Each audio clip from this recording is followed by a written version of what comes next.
पुन्हा एकदा सर्वांचं मनपूर्वक स्वागत. पास्टर मनोज तेलोरे मिनिस्ट्रीज या यूट्यूब चॅनलमध्ये परमेश्वराच्या दयेने आणि कृपेने या इथल्या नवीन वास्तूमध्ये आज या ठिकाणामध्ये 17 वर्ष या मंडळीला पूर्ण झालेले आहेत. म्हणून आपण सर्व गौरव परमेश्वराला देणार आहोत. गेली 17 वर्ष या नवीन वास्तूमध्ये परमेश्वराने चालवलं आणि एवढंच नाही तर इतके सुंदर चांगले आणि परमेश्वराच्या योजनेमधले असे अभिषिक्त दास मनोज तेलोरे परमेश्वराने या मंडळीला दिलेले आहेत. आणि फक्त ते या मंडळीसाठीच नाहीत, फक्त महाराष्ट्रासाठीच नाहीत, तर पूर्ण भारतासाठी ते आशीर्वादाचं एक कारण ठरत आहेत. म्हणून आपण सर्व गौरव परमेश्वराला देणार आहोत. या चॅनलला आपण लाईक करूयात, सबस्क्राईब करूयात, अधिकाधिक लोकांपर्यंत आपण शेअर करूयात. त्या ठिकाणामध्ये एक व्हॉट्सअप नंबर दिलेला आहे. त्या व्हॉट्सअप नंबरवर तुम्ही तुमच्या प्रार्थना विनंत्या पाठवू शकता. त्याचप्रमाणे जर तुमच्या जीवनामध्ये जर काही साक्ष घडली असेल तर तुम्ही त्या व्हॉट्सअप नंबरवर नक्कीच शेअर करू शकता. तुम्हाला या ठिकाणामध्ये यायचं असेल, या ठिकाणामध्ये जर तुम्हाला प्रार्थना विनंती द्यायची असेल, तो जर नंबर लागला नाही तर मी तुम्हाला 4 नंबर सांगत आहे. त्या 4 नंबर्सवर तुम्ही कॉल करू शकता. पहिला नंबर आहे 9860274141. दुसरा नंबर आहे 9850144151. तिसरा नंबर आहे 9730319999. आणि चौथा नंबर आहे 9922882179. या नंबरवर तुम्ही कॉल करू शकता. परमेश्वराच्या दयेने कृपेने अद्भुत साक्षी घडत आहेत. जसं सिस्टर अनिता गायकवाड यांना कळलं की आता पास्टरांची जी मीटिंग आहे, मनोज तेलोरे पास्टरांची मीटिंग तळेगावामध्ये होणार आहे, असं ज्यावेळेस त्यांच्या कानावर गेलं तर त्यावेळेस त्यांनी लगेच त्या ठिकाणामध्ये एक मेसेज टाईप करून पाठवला की मीटिंग तळेगावला आता होणार आहे. हे ऐकल्यानंतर आम्ही इतके खुश झालो, कारण ते म्हणाले मनोज तेलोरे पास्टर जे आहेत ते महाराष्ट्रासाठी एक आशीर्वादाचं कारण आहेत. Praise the Lord. Brother Hemant Vasave यांच्यावर 2015 पासून एक कोर्ट केस चालू होती आणि त्याचा निकाल 21/10/2023 लागणार होता. आणि त्यांनी 20 तारखेला पास्टरांना फोन केला आणि सर्व हकीकत सांगितली आणि पास्टरांनी त्या भावासाठी प्रार्थना केली. आणि ज्यावेळेस ते 21 तारखेला गेले तर त्यावेळेस त्यांना 25 तारीख देण्यात आली. आणि 25 तारखेला ज्यावेळेस रिझल्ट त्या ठिकाणामध्ये कोर्टाचा निकाल लागला तर कोर्टाने त्यांना पूर्ण निर्दोष मुक्तता केली. म्हणून आपण सर्व गौरव परमेश्वराला देणार आहोत. एक 6वीत शिकणारा एक मुलगा आहे, त्याचं नाव आहे CVO नाडे. आणि 6वीच्या ज्या आधी सगळ्या ज्या परीक्षा झाल्या त्या सगळ्या परीक्षामध्ये तो फेल त्या ठिकाणामध्ये झाला होता. आणि त्यांनी स्वतःहून पास्टरांना फोन केला. पास्टरांना सांगितलं की पास्टर माझ्यासाठी प्रार्थना करा. तुम्ही प्रार्थना केली आणि परमेश्वराने जर मला ज्ञान दिलं तर नक्कीच मी पास होऊ शकेन. आणि परमेश्वरांनी त्या बाळाचा विश्वास, त्या लहान मुलाचा विश्वास पाहिला. पास्टरांनी त्याच्यासाठी प्रार्थना केली. आणि काल त्यांनी जेव्हा साक्ष सांगितले त्यावेळेस त्यांनी नुसतेच साक्ष सांगितले नाही तर सर्टिफिकेट देखील त्या ठिकाणामध्ये शाळेचं त्यांनी दिलं. आणि त्या सर्टिफिकेटवर लिहिलं होतं पूर्ण 6वीमध्ये तो मुलगा पहिला आलेला आहे. सर्व गौरव आपण परमेश्वराला देणार आहोत.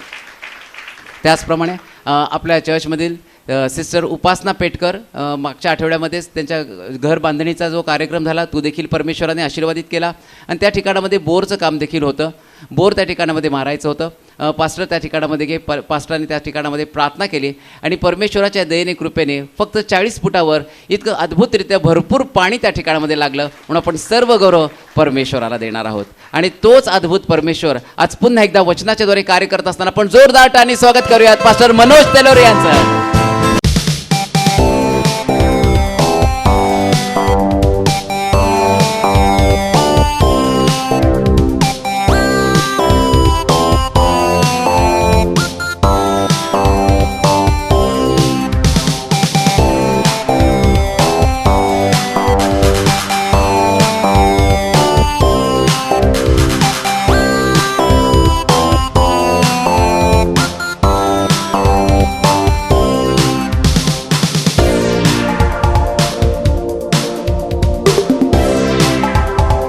प्रवास 1-2 वर्षाचा नाही, जवळजवळ 27 वर्षाचा प्रवास आहे. आणि 27 वर्षामध्ये एखाद्या अरण्यातली मंडळी असावी तशी मंडळी आपण घेऊन निघालेलो आहे. आणि मंडळी हे दुसरं तिसरं काही नसतं तर देवाचं एक विजन असतं. असं लिहिलं की येशू ख्रिस्त हा मंडळीचा नवरा किंवा तो वर आहे, आणि तो वर येत असताना या वधूला तयार करण्याचं काम या ठिकाणामध्ये, जसं आम्ही पाहतो की लग्नाच्या वेळेस सुद्धा पार्लर असतं. अगदी तुम्ही जुन्या काळात बघितलं तरी राजासमोर एस्तेर राणीला नेण्याच्या अगोदर तिची ब्युटी थेरपी, ब्युटी ट्रीटमेंट केली. त्यानंतर आम्ही पाहतो की शद्रक, मेशक, अबेदनगो, दानियल या चौघांना सुद्धा राजासमोर हजर करण्याच्या अगोदर, त्यांच्या बुद्धिमत्तेची चाचणी करण्याच्या अगोदर असं लिहिलं की राजा जे खातो ते त्यांना दिलं. म्हणजे राजासमोर जर कोणाला जायचं तर त्याच्यावरती खास प्रकारची ट्रीटमेंट केली जाते. जसं आम्ही पाहतो की वधूला तयार करण्यासाठी पार्लर असतं, नाही का. इतर वेळी तुम्ही कुठंतरी घरगुती करता 1500 देऊन, पण लग्नाच्या वेळेस मात्र स्पेशल असतं, नाही का. आणि त्याचं पॅकेज असतं. मला तर माहीत पण नव्हतं, पण मी ऐकलं ते 25-25 हजाराचं पॅकेज. आणि त्यावेळेस 25,000 लग्न होत होतं.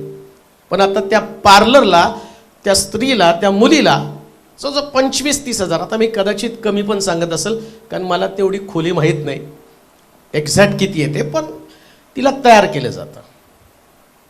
तसं चर्च हे एक पार्लर आहे की तिथं ख्रिस्ताची वधू येशू ख्रिस्त येण्याच्या अगोदर ती सुंदर दिसावी, ती छान दिसायला पाहिजे.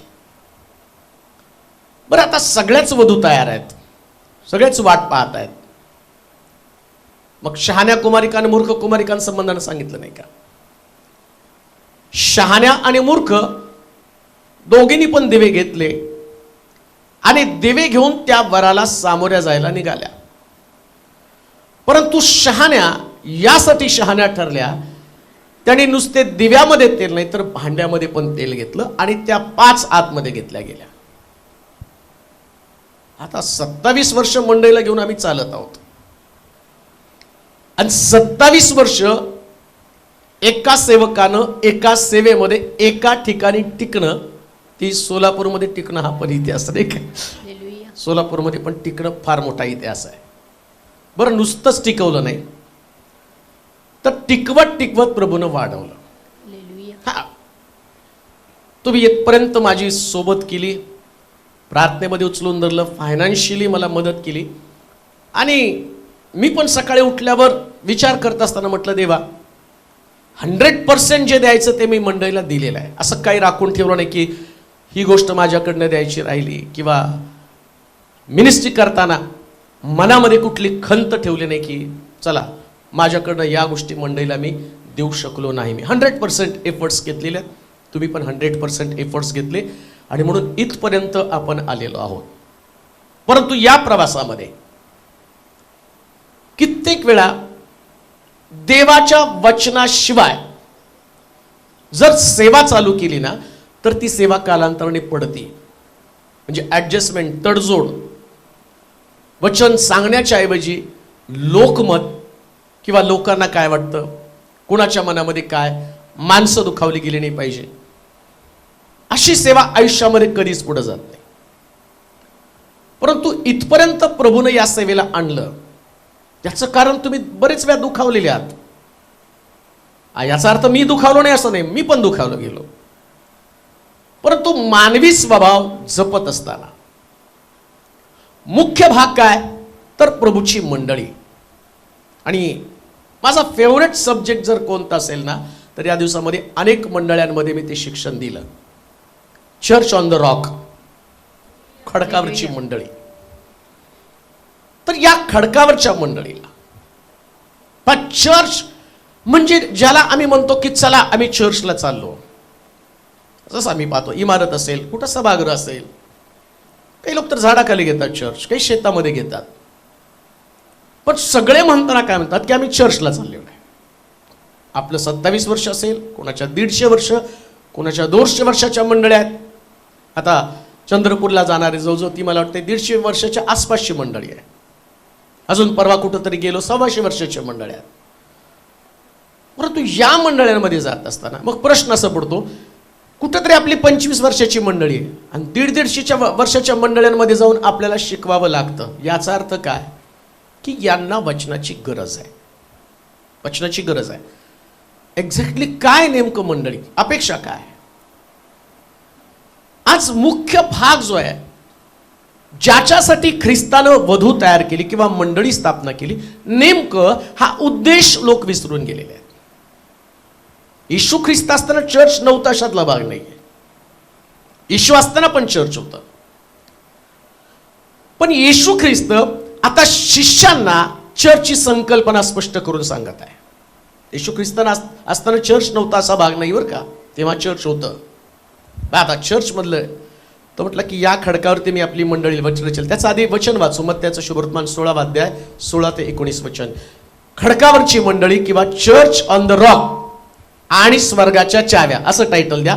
खडकावरची मंडळी आणि स्वर्गाच्या चाव्या म्हणजे कुणाला स्वर्गाच्या चाव्या मिळणार आहे ते सांगणार आम्ही पाहणार आहोत. शिमोन पेत्रानं उत्तर दिलं, आपण ख्रिस्त जिवंत देवाचे पुत्र आहात. जिवंत देवाचे पुत्र आहात. येशूने त्याला म्हटलं, शिमोन बारियोना, धन्य तुझी, कारण मांस व रक्त यांनी नव्हे तर माझ्या स्वर्गातील पित्याने हे तुला प्रगट केले आहे. आणखी मी तुला सांगतो तू पेत्र आहेस आणि या खडकावर मी आपली मंडळी रचीन व तिच्या पुढे अधोलोकाच्या द्वाराचे काहीच चालणार नाही. मी तुला स्वर्गाच्या राज्याच्या किल्ल्या देईन आणि पृथ्वीवर जे काही तू बांधशील ते स्वर्गात बांधले जाईल व पृथ्वीवर जे काही तू मोकळे करशील ते स्वर्गात मोकळे केले जाईल. दोन गोष्टी पाहणार आहोत.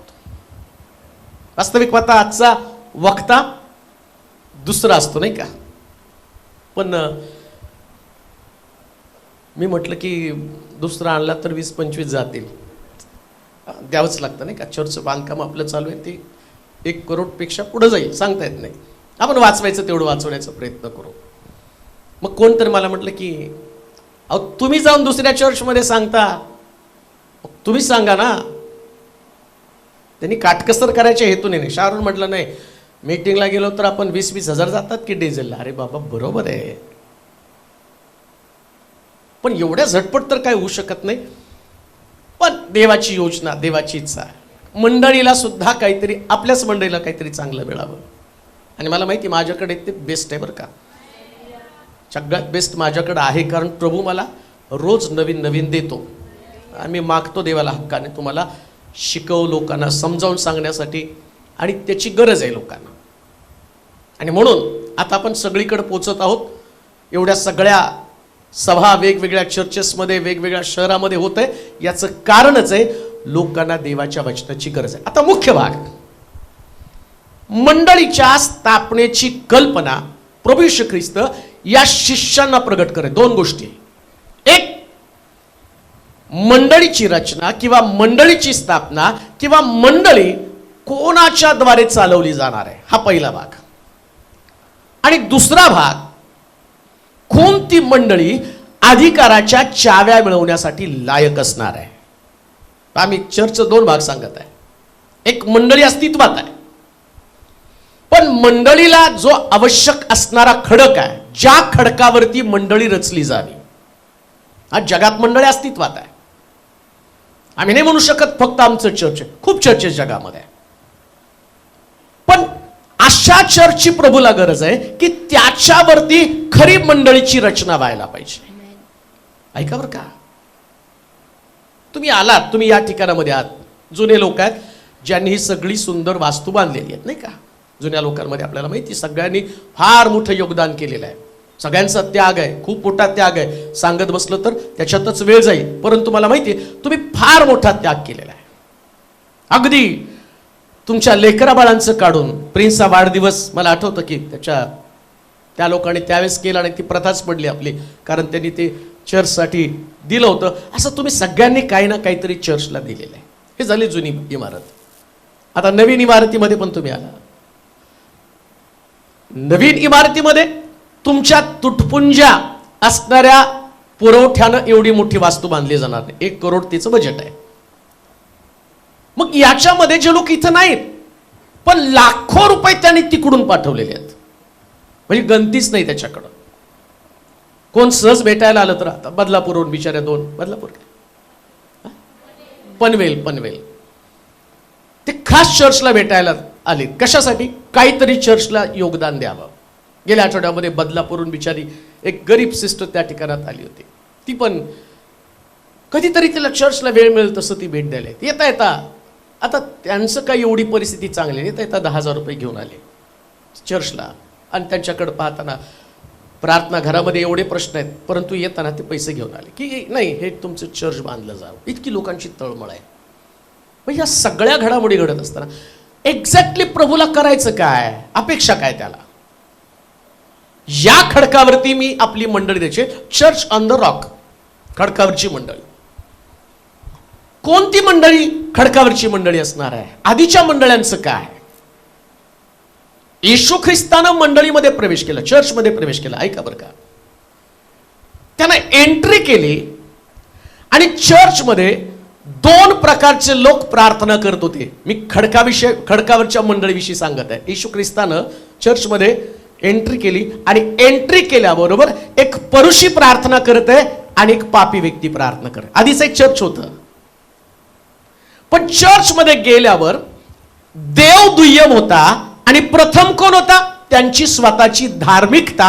आणि जो व्यक्ती तिथं होता तो व्यक्ती तिथं आला त्याच्याकडं वेळ खर्च करत होते. दुसऱ्या भाषेमध्ये मी सांगितलं, पेत्राने त्याला येशूने पेत्राला विचारलं, लोक मला काय समजतात? म्हणजे पहिला त्याचा प्रश्न होता, लोकांना माझी ओळख काय? ऐका बरं का, लोक मला काय म्हणून ओळखतात? म्हणजे येशू चर्च ऑन द रॉक किंवा मंडळी खडकावरती असावी तर त्याचा पहिला मुद्दा, लोक मला काय म्हणून ओळखतात.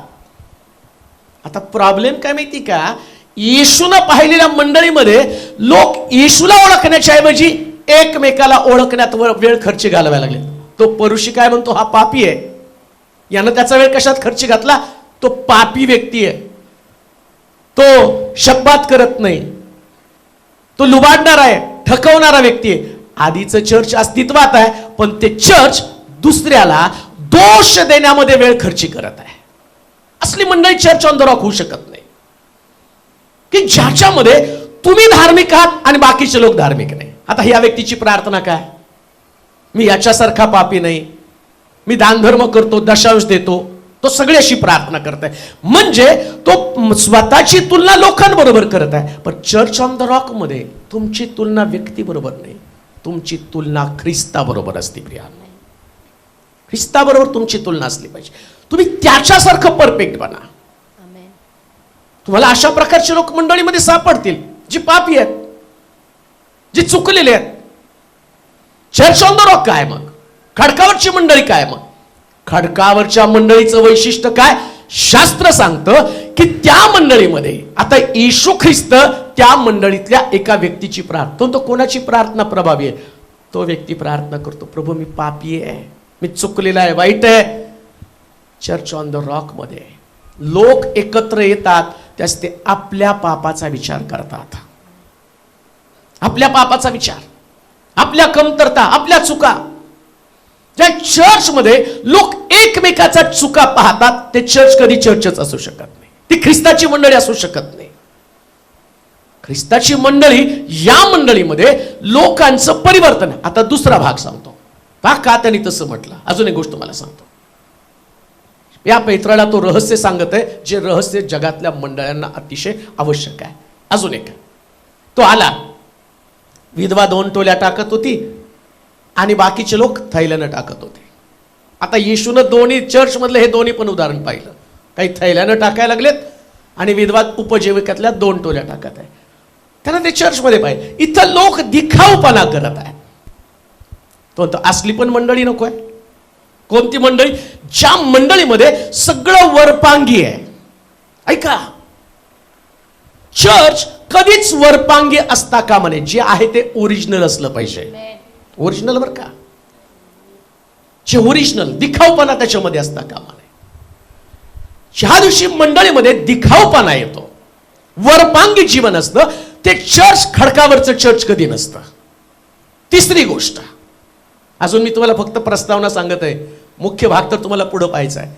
येशू ख्रिस्त त्याला म्हणतो, लोक मला काय समजत आहेत, लोकांनी मला ओळखलं का?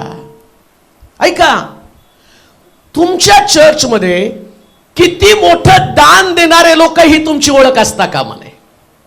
ऐका बरं का, तुमच्या चर्चमध्ये किती मोठं दान देणारी ही तुमची ओळख असता कामा नये. तुमची ओळख काय? तुमच्या चर्चमध्ये सगळ्यात मोठं दान प्रभू येशू ख्रिस्त आहे. ही तुमची ओळख. सगळ्यात मोठं दान प्रभू येशू ख्रिस्त आहे. लक्षात घ्या, सगळं तुमचं मोठं दान, हे सगळं तुमचं मोठं दान. आता पहा, तिथं थैल्यानं दान टाकत आहे आणि विधवा 2 तोल्या टाकत आहे. त्यास येशू म्हणतो श्रेष्ठ दान कोणाचं आहे? मग विचार करा, मोठं दान देऊन पण त्या व्यक्तीचा फायदा काय झाला? म्हणजे त्याला दाखवायचंय की दान ही तुमची स्पर्धा नाहीये. उलट तो म्हणतो या हाताने दिलं तर या हाताला. मग विधवेनं, आता प्रश्न असा पडतो, मग विधवेच्या 2 टोल्या, त्या व्यक्तीने टाकलेल्या थैल्यातलं दान प्रभूनं पाहिलं, मग विधवेच्या हातातल्या 2 टोल्या नाही का प्रभूनं पाहिल्या?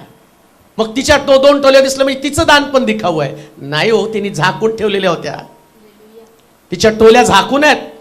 पण येशू ख्रिस्त माशाच्या पोटातली 2 नाणी जाणतो ना, तर त्या स्त्रीच्या हातातल्या पण 2 टोल्या जाणतो.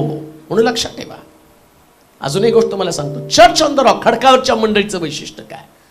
लोक देताना त्यांच्या अंतःकरणातली भावना पक्की असते की माझा प्रभू मला पाहत आहे.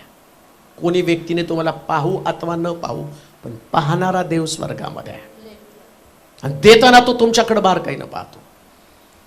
म्हणून जे पण तुम्ही या मंदिरासाठी योगदान स्टार्ट पासून दिलेलं आहे, आताही तुम्ही देत आहात, तर खडकावरच्या मंडळीला मला सांगणं आहे, तुमचं देणं प्रभूनं पाहिलेलं आहे आणि त्याच्यातलेच आशीर्वाद तुमच्या घरच्यांनी अनुभवलेले आहेत. त्याच्यातलेच आशीर्वाद अनुभवलेले आहेत.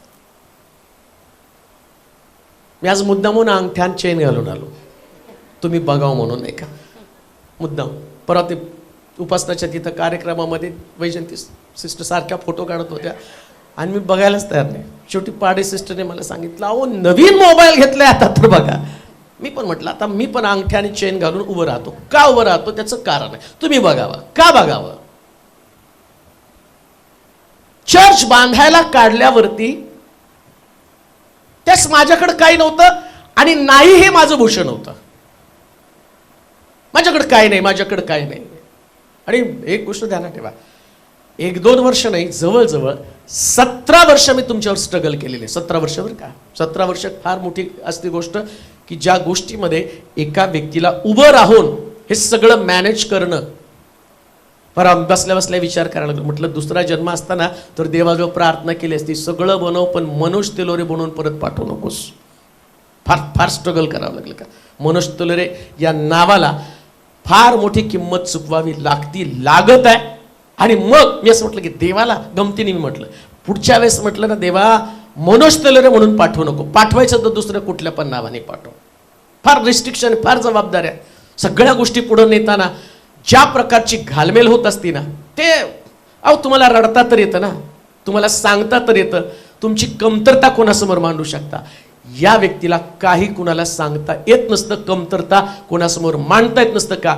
मी रडलो तर माझ्यावर लोक रडतील, मी जर कमतरता दाखवली तर लोकांच्या जीवनामध्ये आशा निघून जाईल, असं जगावं लागतं. आणि जगत असताना मी आज तुमच्या समोर उभा आहे का? नव्हतं, पण खडकावरच्या ख्रिस्तानं सगळं देऊन दाखवून दिलं, मी कधीच कुणाच्या ऋणामध्ये राहत नाही, कधीच कुणाच्या ऋणामध्ये राहत. हो, त्यानं दिलंय आता, मग आता मी कशाला लपवून ठेवू? आवड मला नाही सोन्याची, ती गोष्ट वेगळी. मग ते सारखे माझे तिजोरी पण नाहीये, कधी कधी ते आमचे पण ओरडते, अरे कुठं टाकतोस काय? कोण नेत नाही का घरातनं, राहू दे. पण देव देतो, जितका पटीने द्याल तितक्या पटीने प्रभू तुम्हाला परत करतो. माझा विषय तो नाही, पण तुम्हाला सांगतो या खडकावरच्या मंडळीचं वैशिष्ट्य काय की तुमचं देणं आणि तुमचं सगळं काही ते गुप्त असावं आणि प्रभू प्रतिफळ देतो. प्रभू प्रतिफळ देतो. तुमची स्थिती त्यावेळेची, चर्च बांधण्याच्या अगोदरची स्थिती आणि आजची स्थिती याच्यामध्ये फार मोठा फरक आहे. याचं कारण चर्च ऑन द रॉक, खडकावरची मंडळी. खडकावरच्या मंडळीचं ते वैशिष्ट्य आहे. आता तिसरी गोष्ट ऐका. पहिली गोष्ट आम्ही पाहिली, येशू ख्रिस्त आला, त्यानं काय पाहिलं? प्रार्थना, आहे की नाही? प्रार्थना म्हणजे लोकांचं जीवन. म्हणजे चर्चमध्ये लोकांच्या जीवनाला तपासत बसू नका. कधी कधी आम्ही म्हणतो ना, आत्ता मी यांना ओळखलं. चर्चमध्ये नाही का, मला वाटलं ब्रदर अशा असतील, तसे नाही हो, आतल्या गाठीचे आहेत. सिस्टर आतल्या गाठीचे आहेत. त्यांचं असं आहे, आत्ता माझ्या लक्षात आलं. कोणाच्या जीवनाविषयीची आणि माहिती तुमच्या लक्षात येणं हे चर्च नाही. चर्च म्हणजे ख्रिस्ताविषयीची माहिती होणं, हा पहिला मुद्दा. दुसरा मुद्दा, चर्च ऑन द रॉक मध्ये दुसरा मुद्दा की तिथं तुमचं देणं देव पाहतो. तुमचं देणं गुप्त असावं, तुमची धार्मिकता गुप्त असावी. तिसरी गोष्ट, आता ऐका, अजून एक.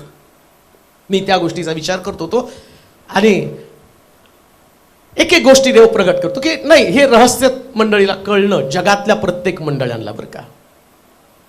येशू ख्रिस्त म्हणतो की मी आपली मंडळी खडकावरती रचेल आणि तिच्या पुढं अधोलोकाच्या द्वाराचं, आणि मी त्यांना काय देईल? स्वर्गाच्या राज्याच्या किल्ल्या देईल. आता सगळ्यामध्ये तुम्हाला कळेल, प्रार्थना यासाठी असते की स्वर्गाची असणारं स्वर्ग उघडला जावं, ती प्रार्थना एक चावी. देणं ही पण एक चावीच आहे, नाही का? द्या म्हणजे तुम्हाला दिलं, ही पण एक चावी आहे का नाही? आता तुम्हाला चाव्या आवश्यक आहे. तुम्ही चर्च म्हणून वावरत आहात आणि चर्च मधनं देव अपेक्षा काय करत आहे, मंडळीकडनं अपेक्षा काय करत आहे? आता चाव्या तर तुम्हाला पाहिजे, आणि त्या चाव्या की ज्याच्याद्वारे स्वर्गाचे असणारी जी स्वर्गाची तिजोरी ती उघडली जाईल. दोन गोष्टी तर तुम्ही पाहिल्या, तिथं तुम्ही आला, प्रार्थना पाहिली, ती एक चावी होती, देणं एक चावी होती. आता येशू ख्रिस्त यरुशलेमेत त्यानं प्रवेश केला. ऐका, यरुशलेमेत प्रवेश केला, मंदिरामध्ये गेला. मंदिरामध्ये प्रवेश केल्याबरोबर त्यानं पाहिलं की तो म्हणतो, माझ्या पित्याच्या ग्रहाला प्रार्थना ग्रह म्हणतील, आणि तुम्ही तिथं काय केलं? लुटारूंची गूढ. काय घडलं होतं तिथं? ऐका बरं का. मुख्य भागाकडे आपण जाण्याच्या अगोदर हे 3 मुद्दे समजून घेणं फार गरजेचं. त्यानं प्रवेश केला, तिथं व्यापार बसलेला होता, सराफाचे चौरंग होते, आणि आतमध्ये चर्चमध्ये जर तुम्ही बघितलं तर एक बिझनेस चालू झालेला आहे, व्यापार. आता ही पण चावीच आहे. व्यापार पण काय? पुढे जाण्याची चावी आहे. तुम्हाला स्वर्गातली चावी आवश्यक आहे. पण इथं काय झालं, ती लोक त्यांनी तिथं बाजार मांडला, तिथं कबूतर विकत होते, तिथं बकऱ्या विकत होते, तिथं पशु विकत होते, आणि मंदिरामध्ये हा व्यापार चाललाय. ऐका,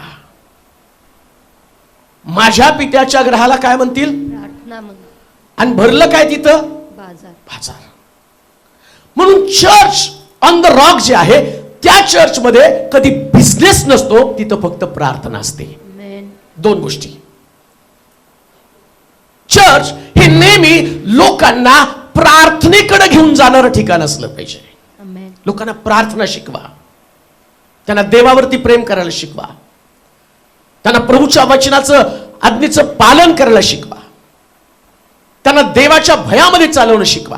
जेव्हा चर्चमध्ये बिझनेस येतो त्यास आपोआप लोकांचं देवाकडचं लक्ष डायव्हर्ट होतं, आणि देवाकडचं लक्ष लागण्याच्या ऐवजी लोकांचं लक्ष व्यापाराकडे लागलं जातं. मग येशू ख्रिस्त हातामध्ये आसूड घेऊन आला आणि त्याने ते सगळे सराफाचे चौरंग उद्ध्वस्त करून टाकले.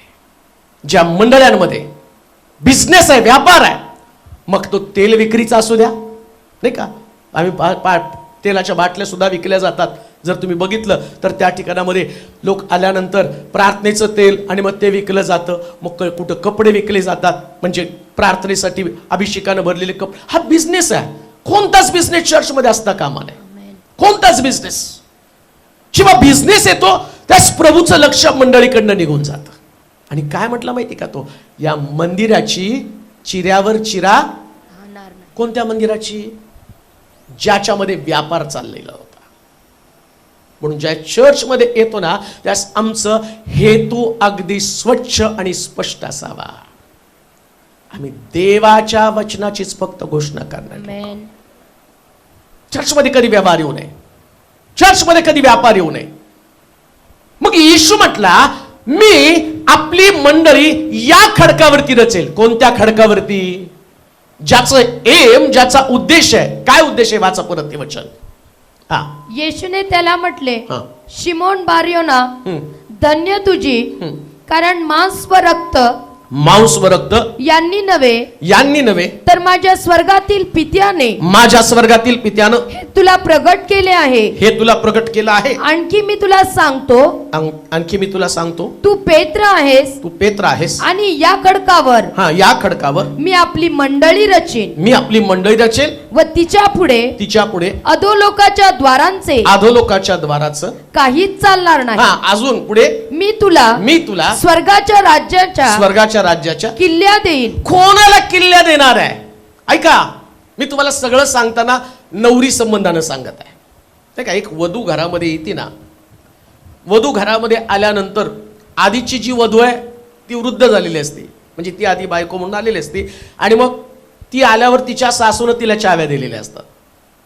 आणि नवीन आलेली सून आहे ना, तिचं लक्ष सासूच्या चाव्याकडे असतं आणि तिला त्या चाव्या पाहिजे असतात. आणि समजा एवढे दिवस संसार करून चाव्या मिळत नसेल, ती म्हणती घर सोडा. नवऱ्याला म्हणती दुसरीकडे कुठंतरी राहू, तिचं माझं काही पटणार नाही, सगळ्या चाव्या तिच्याकडे आहे. आता येशू ख्रिस्त या वधूला सांगत आहे की तुला त्या चाव्या मिळणार आहेत. कुणाला चाव्या मिळणार आहे? कोणत्या मंडळीला चाव्या मिळणार आहे? ऐका बरं का, चाव्या हा एक मोठा अधिकार आहे. चाव्या म्हणजे अधिकार आहे. अशी चावी असेल की अधोलोकाच्या द्वाराचं काही सुद्धा त्या मंडळीच्या विरोधामध्ये चालणार नाही. अधोलोक तर द्वार उघडणार आहे आणि अधोलोकाची द्वारं ज्यास उघडली जातात. मागच्या वेळेस पण आम्ही पाहिलं, मागच्या रविवारचा जो संदेश होता, आणि बऱ्याच लोकांना जो मला वाटतंय आज संध्याकाळपर्यंत 12,000 लोक तो संदेश बघतील. 12,000 लोक होतील 7 दिवसामध्ये, ते पण रेकॉर्ड होईल. 12,000 लोकांनी तो संदेश पाहिला आणि पुष्कळ लोकांना त्या संदेशाच्या द्वारे ते म्हणतात आजपर्यंत आम्हाला देवाच्या जवळ जायचं माहिती होतं, पण सैतानाला कसं चिडवायचं ते माहित नव्हतं. आता मी ते पण शिकलो, सैतान कसा चिडला जावा. आता बघा, सैतान येतो, अधोलोकाचं द्वार उघडतो. कारण अधोलोक जे आहे ना, ते अधोलोक त्या येशू ख्रिस्ताला त्याच्याकडनं चाव्या काढून घेतल्या. जसं सैतान स्वर्गामध्ये पोचतो तसं अधोलोकामध्ये पण पोचतो. स्वर्गलोक आणि अधोलोक दोन्हीकडे सैतान जातो येतो, त्याचं अपडाऊन चालू असतं. तुमच्या विरोधामध्ये तो सैतान अधोलोकातल्या सगळ्या गोष्टी तुमच्या घरामध्ये येऊन आणण्याचा प्रयत्न करतो. मग आम्ही पाहतो अधोलोक म्हणजे मरण आहे, अधोलोकातलं दारिद्र्य, अधोलोकातले आजारपण, हे सगळे आणि त्या ठिकाणामध्ये तुमच्या जीवनामध्ये येण्याची शक्यता म्हणण्यापेक्षा येतात. केव्हा? या चाव्या तुमच्याकडे नसतील तर. मग तो म्हटलं ना, जे तुम्ही बांधाल ते, ज्याला लॉक कराल ते लॉक केलं जाईल. आता तुम्ही चर्च म्हणून, ख्रिस्ताची मंडळी म्हणून चर्च ऑन द रॉक तुम्ही आहात. आता तुमच्या चर्चमध्ये दारिद्र्य नको आहे, फेल्युअर नको आहे, वांजपणा नको आहे, तुमच्या चर्चमध्ये कुठल्याही प्रकारचं व्यसन नको आहे. मला आनंद वाटतो, परवा एका सिस्टरने फोन केला आणि सांगितलं, माझा नवरा 8 वर्ष दारू पित होता, 8 वर्ष, आणि त्याला कोणीच बदलत नव्हतं. 8 वर्षानंतर पहिल्यांदा तुमचा एक संदेश माझ्या नवऱ्याला ऐकवला. डॉक्टर दाखवले, त्याला रिपेअर करण्यासाठी काय म्हणतात ते, हा व्यसन मुक्ती केंद्र, त्याच्यात पण टाकला. आणि एवढा डांबरट होता, ते म्हणले अहो व्यसन मुक्ती केंद्रातल्या लोकांना पाजलं याने, इतका भारी होता तो. तिथले पण लोकांनी हाकलून दिलं, याने आमचीच माणसं बिघडवले म्हणून माझ्या नवऱ्याला हाकलून दिलं म्हटलं तिथं. आणि आम्हाला मोठा प्रश्न पडला की एवढा दारू प्यायचा, एवढा दारू प्यायचा. मग त्याला एक संदेश ऐकवला. ते म्हटले डॉक्टर बदलू शकला ना, घरातली माणसं मारून त्याला बदलू शकली, पण एका संदेशानं त्याचं जीवन बदललं. आज 6 महिने झालं तो दारू पित नाही. शास्त्र काय सांगतं, एकदा ती चावी तुमच्या ताब्यात आली आणि तुम्ही बंद केलं ना, व्यसन त्याचा बाप सुद्धा बाहेर येऊन तुमच्या घरातल्या लोकांना उद्ध्वस्त करणार नाही, पण चावी तुमच्याकडे यायला पाहिजे. या चर्चकडे ती चावी आली पाहिजे. आणि कशी ती चावी येणार आहे? Church on the rock. मंडळी अस्तित्वात कशासाठी आली? अधोलोकाचं द्वार मंडळीने बंद करावं. याच्यासाठी नाही आले तुम्ही एकत्र यावं आणि मग आम्ही म्हणतो नाही ना, मेल्यावरती कब्रस्तान कुठे आहे, मुख्य भाग कुठे आहे, पुरायचं कुठं, लग्न कुठं लावायचं, चर्चच नाही तर, इमारत नाही तर. बऱ्याच लोकांना वाटतं येशू ख्रिस्तानं चर्च त्याच्यासाठी आलं, लग्न लावायसाठी, पुरायसाठी तुम्हाला. बरं तुमचं अहो, तुमच्यापेक्षा ते पारशी लोक बरे टाकून देतात, तुम्ही खा म्हणतात पाखरांना. त्यांना माहिती आहे शेवटी पाखरं किडेच खाणार आहेत. आमचं मात्र नाही. आम्ही म्हणतो तिथं पुरल्यावर काय तुमचे वेगळे स्पेशल किडे आहेत, त्या थडग्यात तुम्हाला वेगळं खाणार आहेत आणि म्हणणार यांना हळूहळू खा, का तर हे ख्रिश्चन आहेत. नाही हो, याच्यासाठी चर्च नाही. चर्च यासाठी आहे की त्यानं अधोलोक उद्ध्वस्त करावा. अधोलोक उद्ध्वस्त करण्यासाठी मंडळी आलेली आहे. ख्रिस्तानं मंडळीची रचना, मंडळीची स्थापना काय, अधोलोक उद्ध्वस्त करावा. तुम्हाला जाऊन अधोलोकाला उद्ध्वस्त करून टाकायचं आहे. असे लोक जे अधोलोकामध्ये अडकून पडलेले आहेत, दरिद्री असतील, गरीब असतील, वांज असतील, शापित असतील, पिढेनं भरलेले असतील, कर्जामध्ये अडकलेले असतील, हे सगळे अधोलोकाचे आणि त्यांच्यावरती असणारे शाप, या शापाला तोडण्यासाठी मंडळी प्रभूने स्थापित केलेली आहे. एक इमारत बांधली, अजून एक इमारत बांधावी, या उद्देशानं कधीच अस्तित्वात आलं नाही चर्च प्रियांनो. एक गोष्ट ध्यानात ठेवा, देवाला ज्यावेळेस पुरवठा करायचा असतो ना, त्यास देव सगळ्या गोष्टी गौरवानं पुरवत असतो. पुरवठा पण पाहू नका, पैशाकडे पाहू नका, असणाऱ्या आणि तुमच्या साधन सामुग्रीकडे पाहू नका. खरं तर युद्ध आमचं त्या अधोलोकाच्या विरोधामध्ये. आणि म्हणून येशू म्हटला, आतापर्यंत जे चर्च होतं, या चर्च मध्ये त्यांनी पाहिलं तर म्हणतो लोक प्रार्थनेसाठी एकत्र आलेत, पण त्यांचं लक्ष एकमेकाकडे लागलं. लोक प्रार्थनेसाठी एकत्र आलेत, पण त्यांचं लक्ष दानाकडे लागलेलं आहे. त्यांनी किती दान टाकलं याच्याकडे त्यांचं लक्ष आहे. तिसऱ्यांदा त्यानं पाहिलं तर म्हणतो लोक चर्च मध्ये आले, पण व्यापार करत आहे, व्यवहार करत आहे, त्यांच्यामध्ये आर्थिक घडामोडी घडत आहेत. याही गोष्टीला प्रभूला पसंत नव्हत्या. मग येशू ख्रिस्त त्याला सांगतो, असं नाही, अधोलोकाच्या द्वारापुढं काही चालणार नाही, असं चर्च मला अस्तित्वात आणायचंय.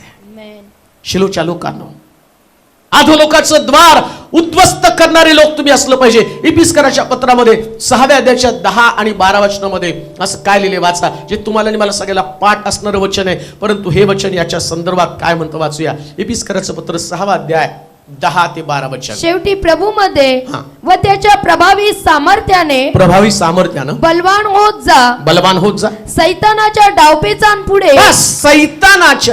डावपेचांपुढे तुम्हाला टिकाव धरता यावा म्हणून देवाची शस्त्र सामुग्री धारण करा. कारण आपले झगडणे रक्त मांसाबरोबर नाही, तर सत्तांबरोबर अधिकाऱ्यांबरोबर सत्याच्या काळोखातील जगाच्या अधिपती बरोबर आकाशातल्या दुरात्म्यांबरोबर आहे. या कारणास्तव तुम्हाला वाईट दिवसात प्रतिकार करता यावा व सर्व काही केल्यावर टिकाव धरता यावा म्हणून देवाची शस्त्र सामुग्री घ्या. बस तो की सैतान खूप चालाक आहे. एक गोष्ट ध्यानात ठेवा, चालाक सैतानाला एक गाणं म्हणून तुम्ही हरू शकत नाही, नाही का, वो देखो आणि आम्ही बघतो गेला का. मग दुसरं आमचं गाणं आहे, तर येशू ने उसको हमने कैसे मारा, जूतों से मारा. मग तुम्ही म्हणला तो चपला खात तुमच्या अहो तो इतका हुशार आहे ना, तुमच्या चपल्या खायसाठी थोडी बसणार आहे. तुम्ही गाणं गाताना तो काय म्हणतो का, त्याची निंदा चवले आणि मग तो इथं दाराच्या बाहेरच तुमचं कौतुक ऐकत बसला. तो कशाला येतोय तुमच्या चर्चमध्ये? त्याची नालस्ती करण्यासाठी थोडी येणार आहे. तो फार हुशार आहे, चाणाक्ष आहे. हा चलाक शैतान काय करतो माहिती का, तो गाण्यापुरतं तुम्हाला त्याच्यामध्ये अडकून ठेवतो. अजून कशामध्ये अडकवतो माहिती का शैतान तुम्हाला? तुम्हाला प्रार्थनेच्या पाण्यामध्ये अडकून ठेवतो. नाही ती पाणी द्या ना आशीर्वादित करून, मग आम्ही त्याच्यावरती शिंपडतो. मग बरं, मग कशामध्ये अडकून ठेवतो? तो तुम्हाला बायबलमध्ये अडकून ठेवतो. बायबलमध्ये कसं, रात्री झोपताना उशाला घेतलं, तुमचा विषय संपला, वाईट स्वप्न पडणार नाही, अमक होणार नाही. तो इतका चाप्टर, इतका हुशार, इतका धूर्त आहे. तिथं स्पष्ट सांगितलं पौलानं बरं का, इपिस्कराच्या मंडळ, तुमचं झगडणं रक्त मांसाबरोबर नव्हे. म्हणजे तो तुम्हाला झगडवतो कोणाविरुद्ध? कोणाविरुद्ध झगडवतो? माणसाविरोधात. चर्च ऑन द रॉक संबंधानं सांगत आहे. त्याचं लक्ष काय? तुम्ही म्हणा हारा हुआ शैतान मेरे जूतों के नीचे, यीशु ने क्रूस पर शैतान को हराया, हारा हुआ शैतान मेरे जूतों. सगळं गाणं तुम्ही गायलं. तो म्हणतो गाणं काही पण म्हणा, पण मी तुम्हाला एकमेकाविरोधात कसं लढवतं ते बघा. ख्रिस्ताची मंडळी कशी आहे, ती हुशार होती. चर्च ऑन द रॉक कसं आहे, ते व्यक्तीला आपला दुश्मन मानत नाही. हे ओळखायला पाहिजे, हुशार व्हायला पाहिजे आम्ही. पौल इपिस्कराच्या मंडळीला पत्र लिहिताना म्हणतो, त्याच्या डावपेचा पुढे तुम्हाला टिकाव धरता यावा. अहो त्यानं, या सैतानानं 2 लोक बागेतनं बाहेर पडल्यावर 4 लोकांचं कुटुंब आहे, त्याच्यामध्ये कायनाला हबेलाच्या विरोधामध्ये लढवलं आणि हबेलाचा खून करण्यासाठी भाग पाडवलं. इतका हुशार आहे तो. देवाच्या विरोधामध्ये या लुसिफरनं आदामाला देवाच्या विरोधामध्ये बोलण्यासाठी भाग पाडलं. हा लुसिफर आहे तो. बागेमध्ये असताना त्याच तो लुसिफर त्या आदामाकडे येतो, हवेकडे येतो, तिला म्हणतो फळ खा. पती पत्नीमध्ये सुद्धा त्यांनी भांडण लावलं आणि त्या दोघांना विभक्त केलं. म्हणून लक्षात ठेवा, चर्च ऑन द रॉक मध्ये पती पत्नी एकमेकाशी भांडत नाहीत, मुलं आई वडिलांची भांडत नाही, सासू सुनांची भांडत नाही. कारण हा लुसिफर सगळ्यांना एकमेकाविरोधात लढवण्याचं काम करत आहे. जरी तुम्ही मंडळीमध्ये चाललाय, तुम्ही जाताय चर्चमध्ये, पण आत काय चाललंय तुमच्या घरामध्ये हा मोठा मुद्दा आहे. सैतान म्हणतो चर्चला जा, चर्चला जाण्याचं काय अडकव. तो नाही म्हणणार तुम्हाला चर्चला जाऊ नका. त्याला तो तर मुद्दा म्हणतो जावा चर्चला. आणि पाळक काय सांगतो, मन लावून ऐका आणि खाली बसल्यावर प्रेज लॉर्ड पण म्हणा, सगळं म्हणा म्हणतो. पण घरी गेल्यावर एकमेकाच्या विरोधात लढा. हा त्याचा डाव आहे. पतीनं पत्नी विरुद्ध लढावं, मुलानं बापाविरुद्ध लढावं, भावानं भावाच्या विरोधामध्ये लढावं, हे त्याचं डाव आहे. मग आता काय म्हणतो पौल, अरे हुशार व्हा, हुशार व्हा, चालक व्हा. आता तुम्ही चर्चमध्ये आला, चर्चमध्ये आल्यावर तुमचं व्यक्तिगत कुणाशी तरी भांडण ठरलेलंच आहे. आणि ते 12 शिष्यांमध्ये सुद्धा होतं. ते तरी येशूचे शिष्य होते, तुम्ही तर माझेत. ते तरी येशूचे होते आणि ती येशूच्या तोंडावर भांडत होते. धन्यवाद, तुम्ही माझ्या तोंडावर तर भांडत नाही. येशूच्या तोंडावर भांडत होते, कोण मोठं आहे कोण मोठं आहे. म्हणजे हा लुसिफर शिष्यांमध्ये सुद्धा त्यांनी वाद निर्माण केले. ज्या मंडळीमध्ये, ज्या चर्चमध्ये लोक एकमेकाविरोधामध्ये लढत असतात, ते चर्च ऑन द रॉक कधीच नाही. पेत्राला तो म्हटलं, मी माझी मंडळी या खडकावर. कोणत्या खडकावरती? जी मंडळी हुशार आहे. याचा अर्थ असं होणार नाही की तुमचं मंडळीमध्ये कोणाशी वाद नाहीच आहे. असणार वाद. आणि कुठपर्यंत असणार माहिती का? तुम्ही मरत नाही तोवर. तुमच्यापैकी दोघांपैकी कोणतरी मेल्यावरच वाद संपणार. मग तुम्ही म्हणत चांगले होते, भांडायला टाइमपास तर होता नाही का. 2 शब्द त्यांना बोलताय, हे चालू राहणार. कुठपर्यंत? तुम्ही पृथ्वी तलावर आहात तोपर्यंत वाद चालू राहणार, वाद असणारच आहे. पण तरी सुद्धा मी धूर्तपणे, आता वाद असावा तो राग येऊ दे, पण पाप करू नकोस. राग येऊ द्या. कुटुंबात राग असणार आहे, कुटुंबामध्ये वाद असणार आहे, मंडळीमध्ये वाद असणार आहे, कामाच्या ठिकाणात तुमचं वाद असणार आहे, सगळीकडे वाद असणार आहे. पण वाद असताना आमच्यातून पाप घडू नये याची पण आम्ही खबरदारी घेतली पाहिजे. मी चर्च ऑन द रॉक संबंधानं बोलत आहे. खडकावरती मी आपली मंडळी. करंथीकरांचं पहिलं पत्र 3 अध्याय आणि 5 ते 9 वचन वाचूया. पहा कसं असतं चर्चमध्येच नेमकं प्रॉब्लेम. अपुल्लोस कोण अपोल्लोस कोण आणि पौल कोण, आणि पौल कोण, ज्यांच्याद्वारे तुम्ही विश्वास ठेवला तुम्ही विश्वास ठेवला असे ते सेवक आहेत, असे ते सेवक आहेत, ज्याला त्याला प्रभूने दिल्याप्रमाणे ते आहेत. मी लावले अपुल्लोसाने पाणी घातले, अपोल्लोसाने पाणी घातलं, पण देव वाढवीत गेला. म्हणून लावणारा काही नाही आणि पाणी घालणाराही काही नाही, पाणी घालणारा पण काही नाही, तर वाढविणारा देव हाच काय तो आहे. पहा आता तिथं जी गोष्ट येशू ख्रिस्त चर्च ऑन द रॉक संबंधाची संकल्पना या पेत्राला समजावून सांगताना इकडं पौल त्या असणाऱ्या स्वरूप त्या जे गोष्ट आहे आणि त्याचं व्यापक स्वरूप लोकांना समजावून सांगत आहे. आता पौलाला तो अनुभव आला. कोणता अनुभव आला? अपोल्लोस आणि पौल दोघ जण. मग ते लोक त्यांच्यात गट पडली. पौलामध्ये एक जण अपोल्लोसच्या मागे थांबला, दुसरा पौल आहे. बघा आता 3 स्वर्गापर्यंत गेलेल्या पौल त्यांच्यात पण पार्ट्या पडल्या. त्यांच्यात कुणापदे 3 स्वर्गामध्ये गेलेला पौल त्यांच्यात पार्ट्या पडल्या. जगातलं एक सुद्धा चर्च असं नाही ज्या चर्चमध्ये पार्ट्या नाहीत. पार्ट्या येशूच्या शिष्यांमध्ये होत्या. तुम्ही दाखवत नसाल पण आहेत. असतं ते. आता पौलाने ही गोष्ट ओळखली. मग पौल असं ना, आता तो पौल अपोलोसच्या लोकांना त्यांनी जाऊन झाडलं पाहिजे. मी अपोलोसला माझ्या संगती घेऊन फिरलो, त्याला तर मी जन्म दिलेला आहे, तुम्ही त्याचं काय ऐकता? तो मूर्ख आहे, तुमचं नाश होईल तुम्ही त्याच्या मागे जायला. पौलानं डावपेच ओळखले. ख्रिस्ताची मंडळी कशी असावी हे पौलानं त्या लोकांना समजावून सांगितलं. आणि तो इतकं सुंदर सांगतो. मी काय लिहिलं वाचा. मी लावलं कोणी? मी अपुल्लोसाने पाणी घातले, वाढवलं कोणी? पण देव वाढवीत गेला. इतकं सुंदर त्यानं सांगितलं. मी पेरलं, अपोलोस येऊन तुम्हाला पाणी घालत आहे. म्हणून अपोलोस हा काही चुकीचा व्यक्ती नाही. त्यानं त्याच्याविषयी बोलण्याच्या ऐवजी हे सगळ्यापेक्षा त्यानं प्रभूला उंच केलं. ही मिनिस्ट्री, ही सेवा, या सेवेमध्ये चर्च म्हणून आम्ही पुढे जातो, त्यास आम्ही वाढवणाऱ्या देवाकडे लोकांचं लक्ष लावलं पाहिजे. ते चर्च ऑन द रॉक आहे. अपोलोस पाणी घालतो म्हणून अपोलोस काही पौलाचा शत्रू नाहीये. जेव्हा मंडळीमध्ये येणाऱ्या लोकांची काळजी घेतली जाते ना, तर लोकांची काळजी घेताना तो कोणी आणला.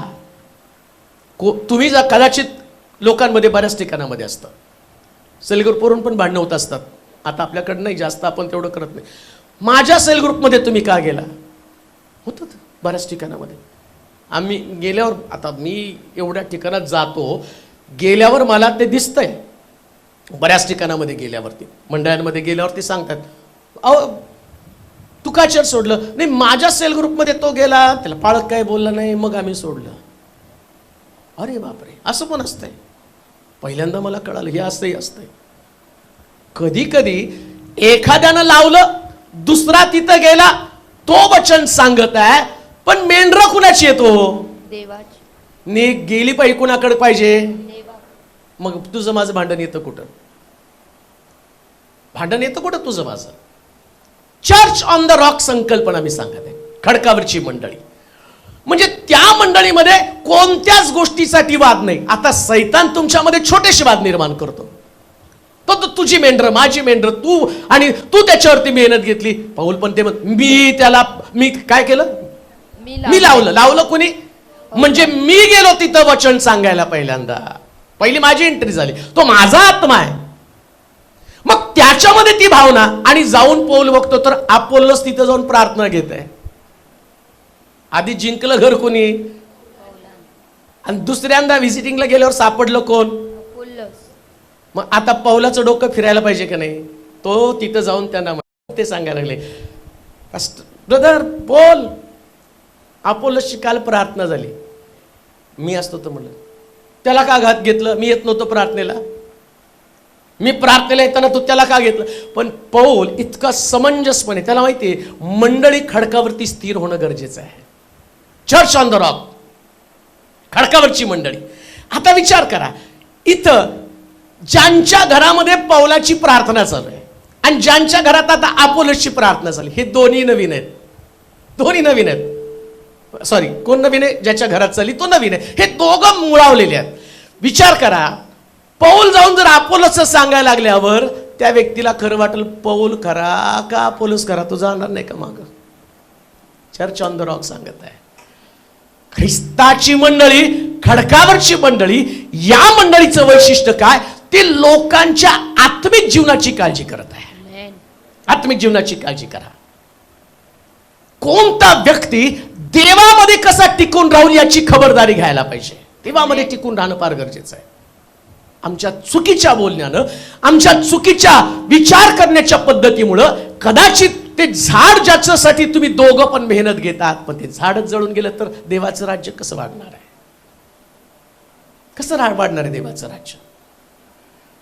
येशूनं या मंडळीत ते पाहिलेले आहेत आणि तो पौलाला सांगत आहे, लोक मला काय म्हणून ओळखतात आणि तू मला काय म्हणून समजत आहे.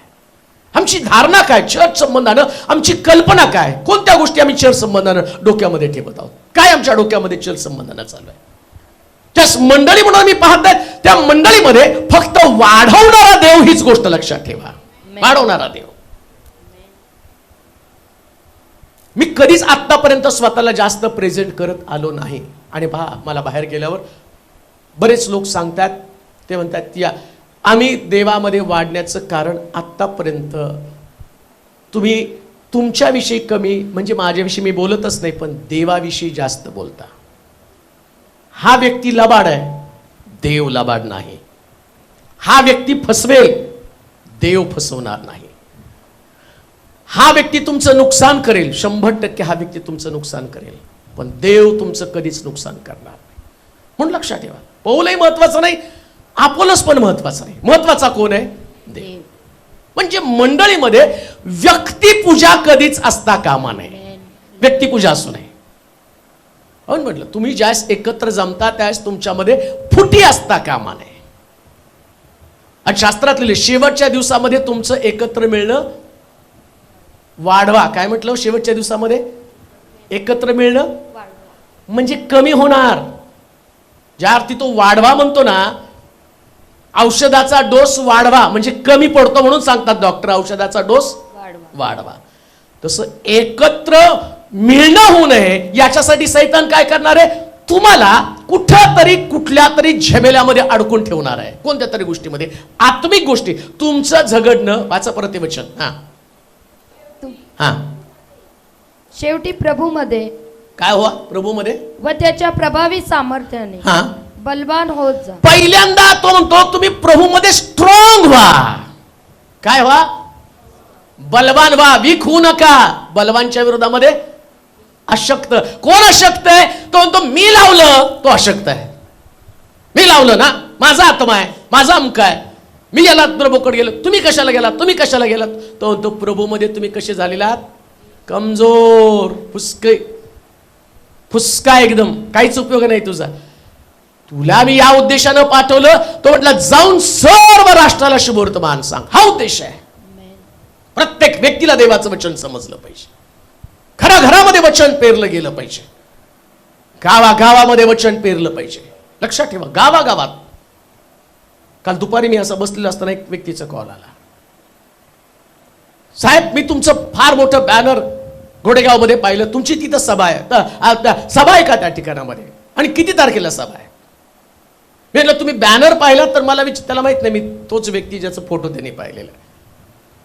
तुम्ही पाहिलं नाही का? नाही हो, गाडीमधनं जाताना बघितलं आणि म्हटलं साहेबांची भेट व्हायला पाहिजे. तर त्या साहेबांचं आणि किती तारखेला सभा तिथं असणार आहे? मी सांगितलं आमच्या. मी नाही सांगितलं, मी पास्टर तेलोरे बोलतो. मी त्या तारखेला नाही हो, गाडीतनं बघितलं. आता 100% त्या सभेसाठी येणार आहे. लोकांना देवाच्या वचनाची गरज आहे. हा व्यक्ती बोलतो नाही महत्वाचं, याच्यातला इशू खूप महत्वाचा आहे. खामगावची परवा एका आंटींचा फोन आला, ते सांगायला लागल्या. आम्ही ज्यावेळेस खामगावमध्ये गेलो त्यावेळेस सुरुवातीला आम्हाला एवढं काही बरं वाटलं नाही. नंतर नंतर जसं मीटिंग रंगात आली तसं त्या आंटी सांगायला लागल्या, मुलगी एवढी प्रार्थनेत आली, मोठी ऑफिसर आहे. मी घरामध्ये बसले आणि थोडंसं आमच्या दोघांमध्ये किरकिर व्हायला लागल्यावर त्यांनी सांगितलं, मग मी काय ऐकलं त्या सभेमध्ये? आपण सगळे प्रश्न देवाच्या हाती सोपवायचे, आपलं एकमेकाशी कुरकुर करायचे नाही. याला परिवर्तन, याला बदल म्हटलंय. हे वचन ज्या लोकांकडे जातं ना त्यास बदलतं. तिथं काय मी माझी मंडळी स्थापन करून आलो, त्याला लोकांकडे घेऊन आलो.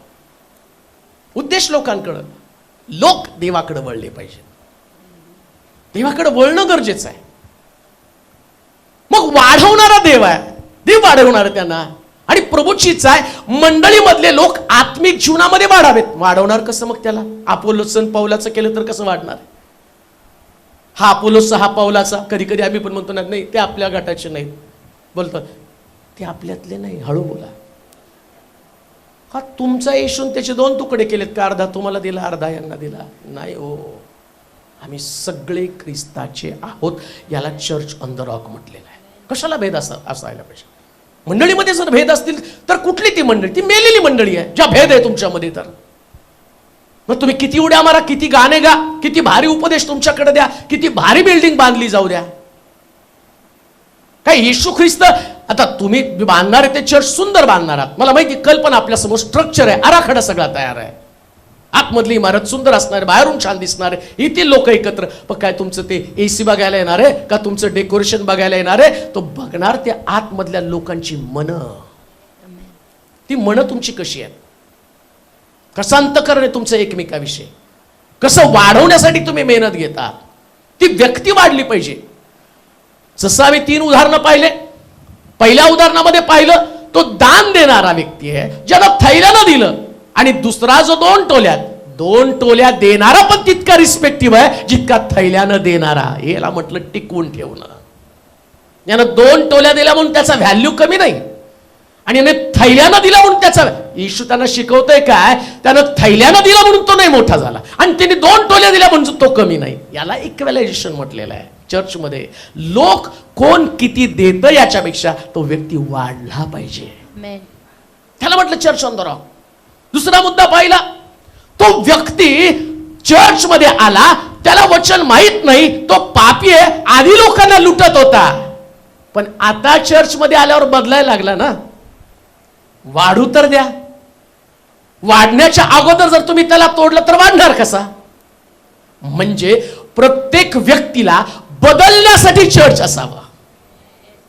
त्यांनी बदलावं, बदलण्याची संधी त्याला मिळावी, त्याचं जीवन बदललं जावं, स्वभाव विचार बदलले जावे. जर लोकांना बदलण्याची संधी आम्ही दिली नाही तर मग जग बदलणार कसं हो?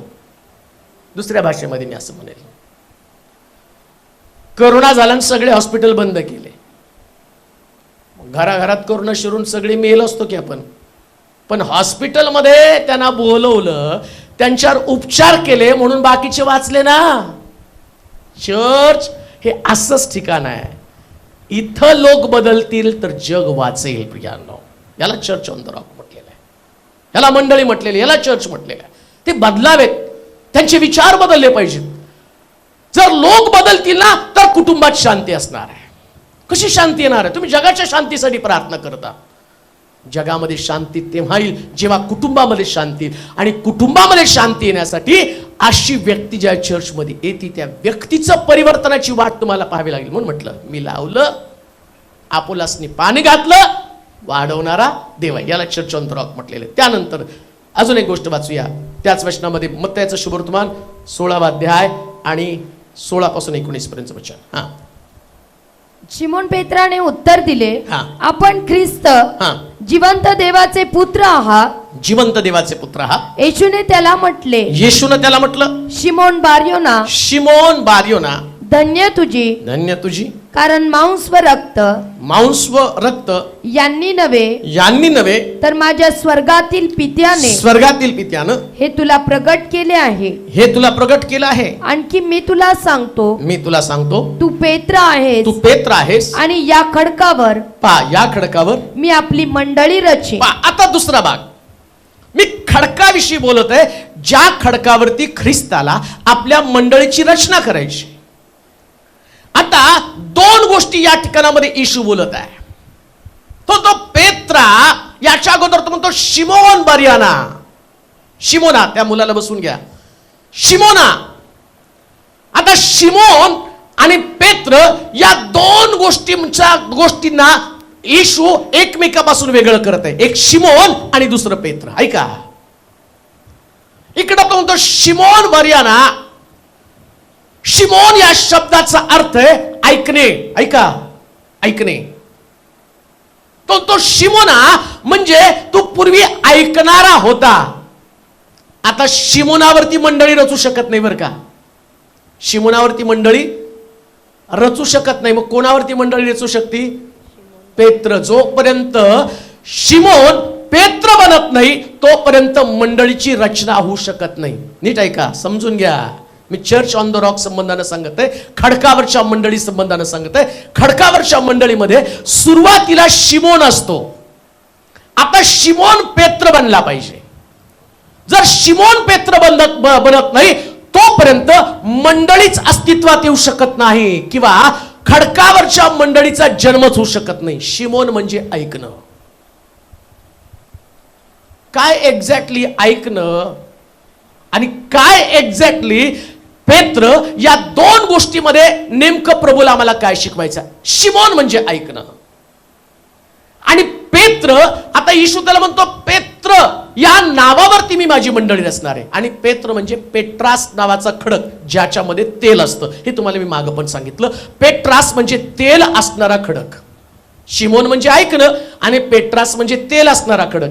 मग ऐकण्यामध्ये आणि खडकामध्ये असा काय फरक आहे? शिमोनामध्ये आणि पेत्रामध्ये काय फरक आहे? त्याच्यासाठी आपण करंथीकराचं पत्र, पहिलं पत्र, 3रा अध्याय आणि 3 आणि 4 वचन आपण पाहणार आहोत. करंथीकराचं पहिलं पत्र, 3रा अध्याय, 3 आणि 4 वचन.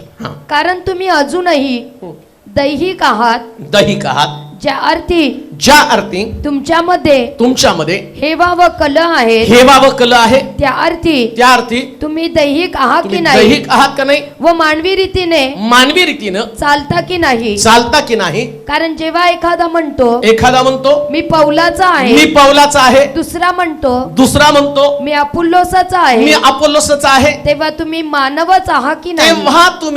मानवच आहात की नाही? इकडे तो शिमोन म्हणजे ऐकणं आणि दुसऱ्यांदा तो म्हणतो पेत्र. आता तू शिमोन नाही तर तुला लोक पेत्र म्हणतील आणि या खडकावरती मी आपली मंडळ रचेल. काय संदर्भ लागतो तरी काय? या येशूला या शिमोनाचा पेत्र बनवायचा आहे आणि त्याला या मंडळीतल्या लोकांना पण शिमोनातनं पेत्र बनवायचं आहे. प्रत्येक व्यक्तीला त्याला पेत्र बनवायचं. आणि पेत्र या शब्दाचा अर्थ पेत्रास म्हणजे ज्याच्यामध्ये तेल सापडतं तो खडक. आता इथं करंथीकराच्या मंडळीला पत्र लिहिताना पौल काय म्हणतो माहिती का? ज्या अर्थी तुमच्यामध्ये हेवा, कलह, लोभ आहे त्या अर्थी तुम्ही दैहिक आहे. आता शिमोन ऐकणं म्हणजे दैहिक. लक्षात घ्या, दैहिकता ही ऐकण्यानं निर्माण होती. दैहिक व्यक्ती ओळखायचा कसा? ऐकल्यानं दैहिक निर्माण व्यक्ती. तो व्यक्ती दैहिकता त्याच्या म्हणजे तिथं त्या लोकांना ते लोक म्हटले आम्ही नाही, आमच्या घरी अपोलोस प्रार्थना येतो. आम्ही कोणाचे आम्ही असंच वाचलं ना तिथं. काय म्हटलं? वाचा वचन. कारण जेव्हा एखादा म्हणतो मी पौलाचा आहे, दुसरा म्हणतो मी अपुल्लोसाचा आहे, म्हणजे त्यांनी ऐकलं कुणाचं? अपोलोस. ऐकलं कुणाचं? पौलाचं. आता यांना आत्मिक बनवायचंय. मग तो म्हटलं की ऐकणारा नको. चर्च ऑन द रॉक कोणता खडक? जे लोक नुसते ऐकतात त्या लोकांवरती देव मंडळी रचत नाही. नुसते ऐकणारे लोक बरं का. चला नुसतं ऐकलं, कोण काय सांगितलं, चिम्याने सांगितलं, सोम्याने सांगितलं, याने. कधी कधी काय होतं माहिती का, आम्ही एखाद्या व्यक्तीचं मत कोण आमच्या कानात काय सांगतं त्याच्यावर आम्ही मत बनवतो. त्यांच्यावरती मंडळी देव कधीच रचत नाही. पवित्र आत्मा ज्याच्यामध्ये आहे. दुसऱ्या भाषेत मी तुम्हाला स्पष्ट करून देतो. शिमोनाच्या घरामध्ये येशू जेवायला गेल्यावर तिथं त्या ठिकाणामध्ये लोक कुजबुज करत आहे. हा नेहमी पापी लोकांच्या घरी जेवायला जातो हे ऐकलंय त्यानं. जक्कयाच्या घरामध्ये येशू गेल्यावर तिथं पण हा नेहमी पाप्यांच्या पंक्तीला बसतो, हे सगळं ऐकत आहे, पण येशू त्याच्या पलीकडचं पाहतो. काय पाहतो? जक्कयाला आज या घराण्याला तारण प्राप्त झालं. मंडळीमध्ये असे लोक आवश्यक आहे जे एकमेकाचं ऐकून हेवे, एकमेकासंबंधानं हेवा, मत्सर, लोभ निर्माण करणारे लोक, याच्यावरती मंडळी कधीच रचली जाऊ शकत नाही, कधीच नाही रचली जाणार. त्या मंडळीचा विचार प्रभू करतो, त्या देवाच्या डोक्यामध्ये वेगळे विचार आहेत, संकल्पना स्पष्ट आहेत. त्याच्यामध्ये 133 स्तोत्रामध्ये म्हटलं, बंधूंचं ऐक्यानं एकत्र येणं. मग हीच गोष्ट प्रेषितांच्या कृत्यामध्ये घडली नाही का?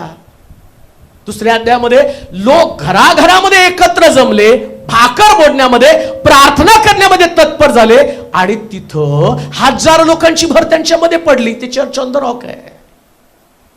लोक एकत्र जमले, प्रार्थनेसाठी एकत्र जमले. इथं मात्र काय घडलं? पौलानं तिथं पाहिलं, तो म्हणतो मी अपोलोसचा, एक जण म्हणतो मी पौलाचा आहे. तो म्हणतो कशी काय मंडळी मी रचेल तिथं? अपोलोस आणि पौल या दोघांना एकत्र आणणार कोण? अरे हे दोघं एकच आहेत, अपोलोस आणि पौल. पौल स्वतःच म्हणतो ना, मी लावलं, अपोलोसने पाणी घातलं, वाढवणारा देव आहे.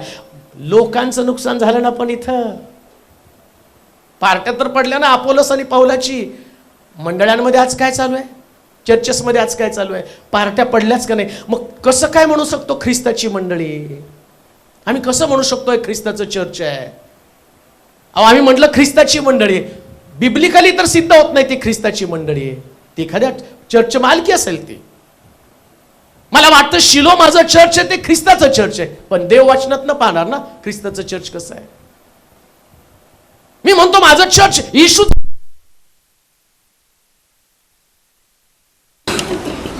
येशूचं चर्च दिसण्यासाठी ज्या प्रकारची क्वालिटीची गरज आहे, आणि ती क्वालिटी जर चर्च मध्ये नसेल, माझा वचन परत एकदा, कारण तुम्ही अजून दैहिक आहात, ज्या अर्थी तुमच्यामध्ये हेवा व कलह आहे, हेवा व कलह आहे, त्या अर्थी तुम्ही दैहिक आहात की नाही? त्या अर्थी तुम्ही दैहिक आहात की नाही? व मानवी रीतीने चालता की नाही? मानवी रीतीने चालता की नाही? कारण जेव्हा एखादा म्हणतो मी पौलाचा आहे, मी पौलाचा आहे, दुसरा म्हणतो मी अपोल्लोसाचा आहे, मी अपोलोसचा आहे, तेव्हा तुम्ही मानवच आहात की नाही? तेव्हा तुम्ही मानवच आहात की नाही? अपोल्लोस कोण? अपोलोस कोण? आणि पौल कोण? आणि पौल कोण? ज्यांच्याद्वारे तुम्ही विश्वास ठेवला असे ते सेवक आहेत.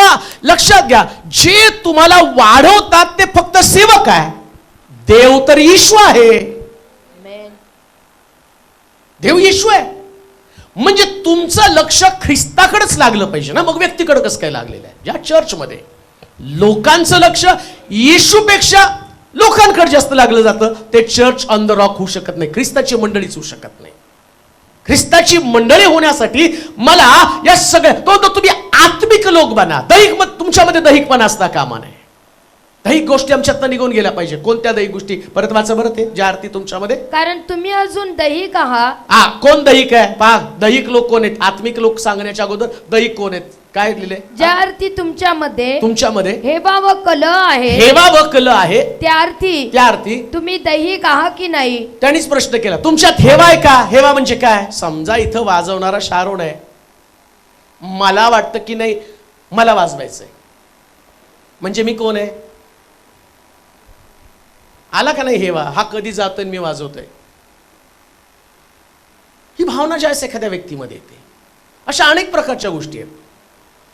एखादी जागा प्रभूनं तुम्हाला ठेवलेली आहे, आणि लक्षात ठेवा, तुमची जागा ही देवानं तुम्हाला दिलेली आहे. कोणती का जागा असेल, मला प्रीचिंगची जागा देवानं दिली, मग मी त्या प्रीचिंग मध्ये समाधानी आहे. मला तेलोरीची जागा दिली म्हणून मला दिनाकरणची जागा नकोय, मला त्याचा नाही हेवा पाहिजे. त्यास मी स्वर्गामध्ये जाईल ना, जे प्रतिफळ देव त्यांना देईल ते प्रतिफळ मला पण मिळणार आहे.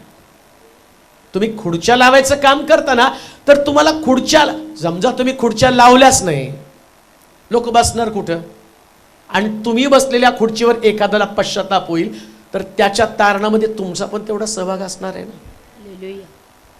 कोणीतरी सांगितलं की, सूरजनी सांगितलं, एक पोरगी आली, तिला 3-4 उलट्या झाल्या तिथं.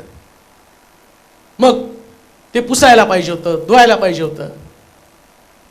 वाट पाहिली कुणी, पत्नीने ते धुतलं. बरं, त्या पोरीने उलट्या केल्या, घरी गेली, दुसऱ्या रविवारी ती परत आली. हॉस्पिटलमध्ये तिला सुटका मिळाली नाही, पण दुसऱ्या रविवारी, बरोबर आहे रे चांदणी, दुसऱ्या रविवारी चर्चमध्ये आल्यावर ती नाही, दुसरी होती, हां, बसली तिथं, तू आणली होती ती. हां, मग तिला सुटका तर मिळाली ना. मग या सुटकेमध्ये तिचं नाव येणार का नाही? तिने ते पुसलं. ही किती मोठी सेवा आहे. मग त्याच्यासाठी मला प्रीचरच बनलं पाहिजे असं काही नाहीये.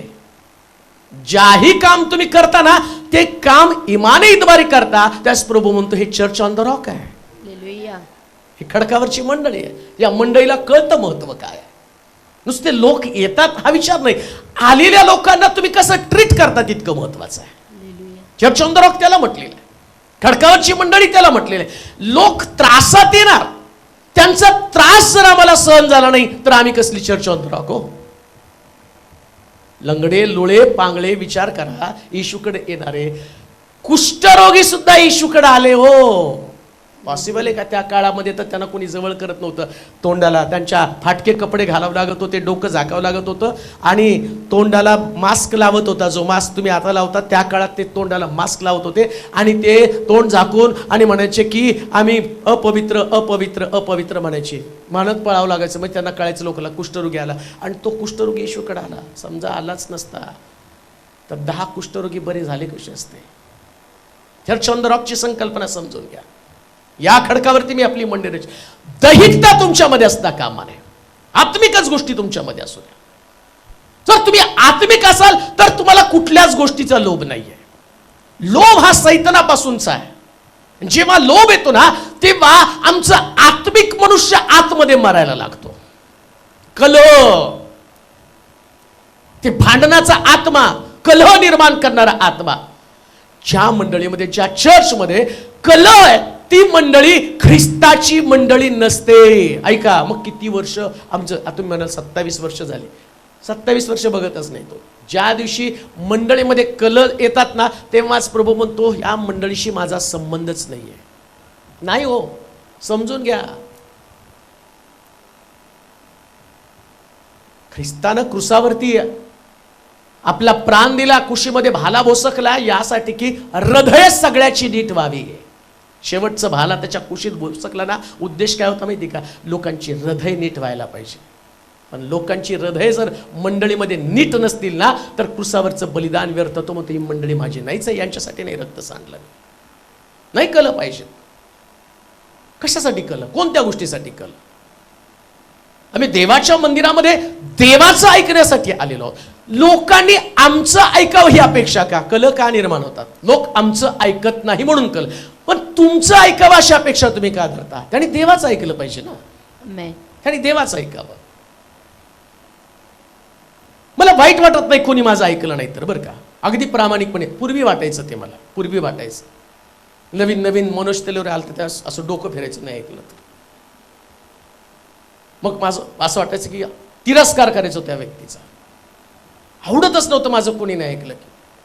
मग एवढं फाड फाड फाड फाड बोलून मोकळं व्हायचं. जसं सेवा करत गेलो ना तसं कळलं, लोकांनी आपलं नाही ऐकलं चालेल पण देवाचं ऐकलं पाहिजे. कळलंय ते आता. आणि मग हृदयामधनं प्रेम येतं. असं नाही की मला कोणी सगळेच माझं कौतुक करतात. तुम्ही कुठेही बोला ते येतच माझ्यापर्यंत. आणि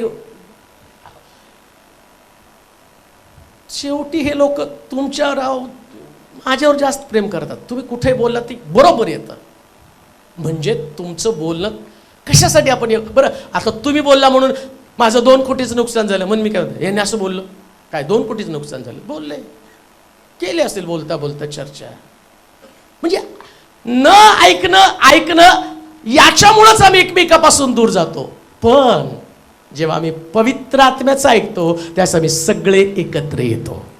म्हणतो शिमोन म्हणजे ऐकणं, आणि पेत्र म्हणजे आतमध्ये तेल असणारा खडक, आणि तेल म्हणजे पवित्र आत्मा. म्हणजे आता तुम्ही लोकांचं ऐकत नाही, कुणाचं ऐकता? पवित्र आत्म्याचं. पवित्र आत्म्याचं ऐका. पवित्र आत्मा तुम्हाला काय सांगतो? पवित्र आत्मा म्हणतो प्रीती कर. आत्म्याच्या द्वारे निष्पन्न होणारं फळ प्रीती, शांती, म्हणजे पवित्र आत्मा काय टोचणी देत असतो? काय टोचणी देतो? काय सांगतो? झोपले. अजून तर खायचंय आपल्याला. काय कर म्हणतो? प्रीती कर. अजून काय? आनंद कर. काय म्हणतो? मग आनंद कर म्हणतो, पण तुम्हाला त्या व्यक्तीला बघितलं की दुःख होतं. हे जे सांगतोय ना ते आत्मिक गोष्टी, म्हणजे व्यक्ती माणूस दुःखी होतो, रडतो, आनंदी होतो, सगळं माणसाला बघूनच होतं. तुम्ही भिंतीला बघून थोडं छान आहे. कधी आली?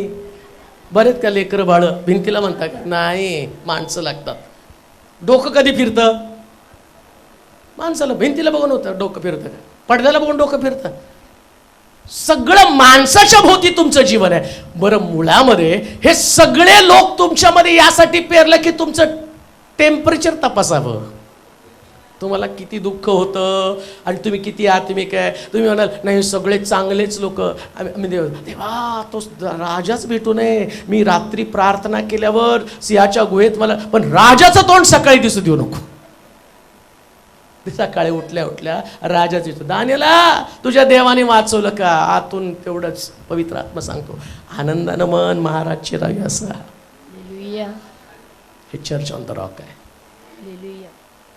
तुमच्या समोरचे लोक तुम्हाला नापसंत असणारे लोक असतील, तुमचा तिरस्कार करणारे लोक असतील, पण तुम्ही आत्मिक आहात, तर आत्मिक लोकांनी कुठल्याही प्रकारचं हेवा, मत्सर, कायच लिहिलंय, कल दाखवू नका, भांडण दिसू देऊ नका. दिसूच द्यायचं नाही भांडण. सगळीकडे वावर वलांडण्याचा सण करू नका. कधी कधी सगळ्याला तुला नाही, हो तुझ्यासमोर तुला प्रेस धरवतो, याला नाही. मग कसले आत्मिक लोक आहात? कोण म्हटलं तुम्हाला आत्मिक लोक आहे? तुम्हाला कोण म्हटलं तुम्ही स्वर्गात जाणार आहे? कोण सांगितलं? त्याला घेऊन या, बडवतो त्याला मीच. कोण सांगितलं स्वर्गात जाणार आहे? आणि कुणाला तिकीट, तुम्हाला तिकीट दिलं कोणी स्वर्गामध्ये पोहोचण्याचं? चर्चमध्ये एंट्री मिळेल तुम्हाला, कारण चर्च बांधायचं आहे आम्हाला, या घेऊन नोटा, आम्ही बांधतो.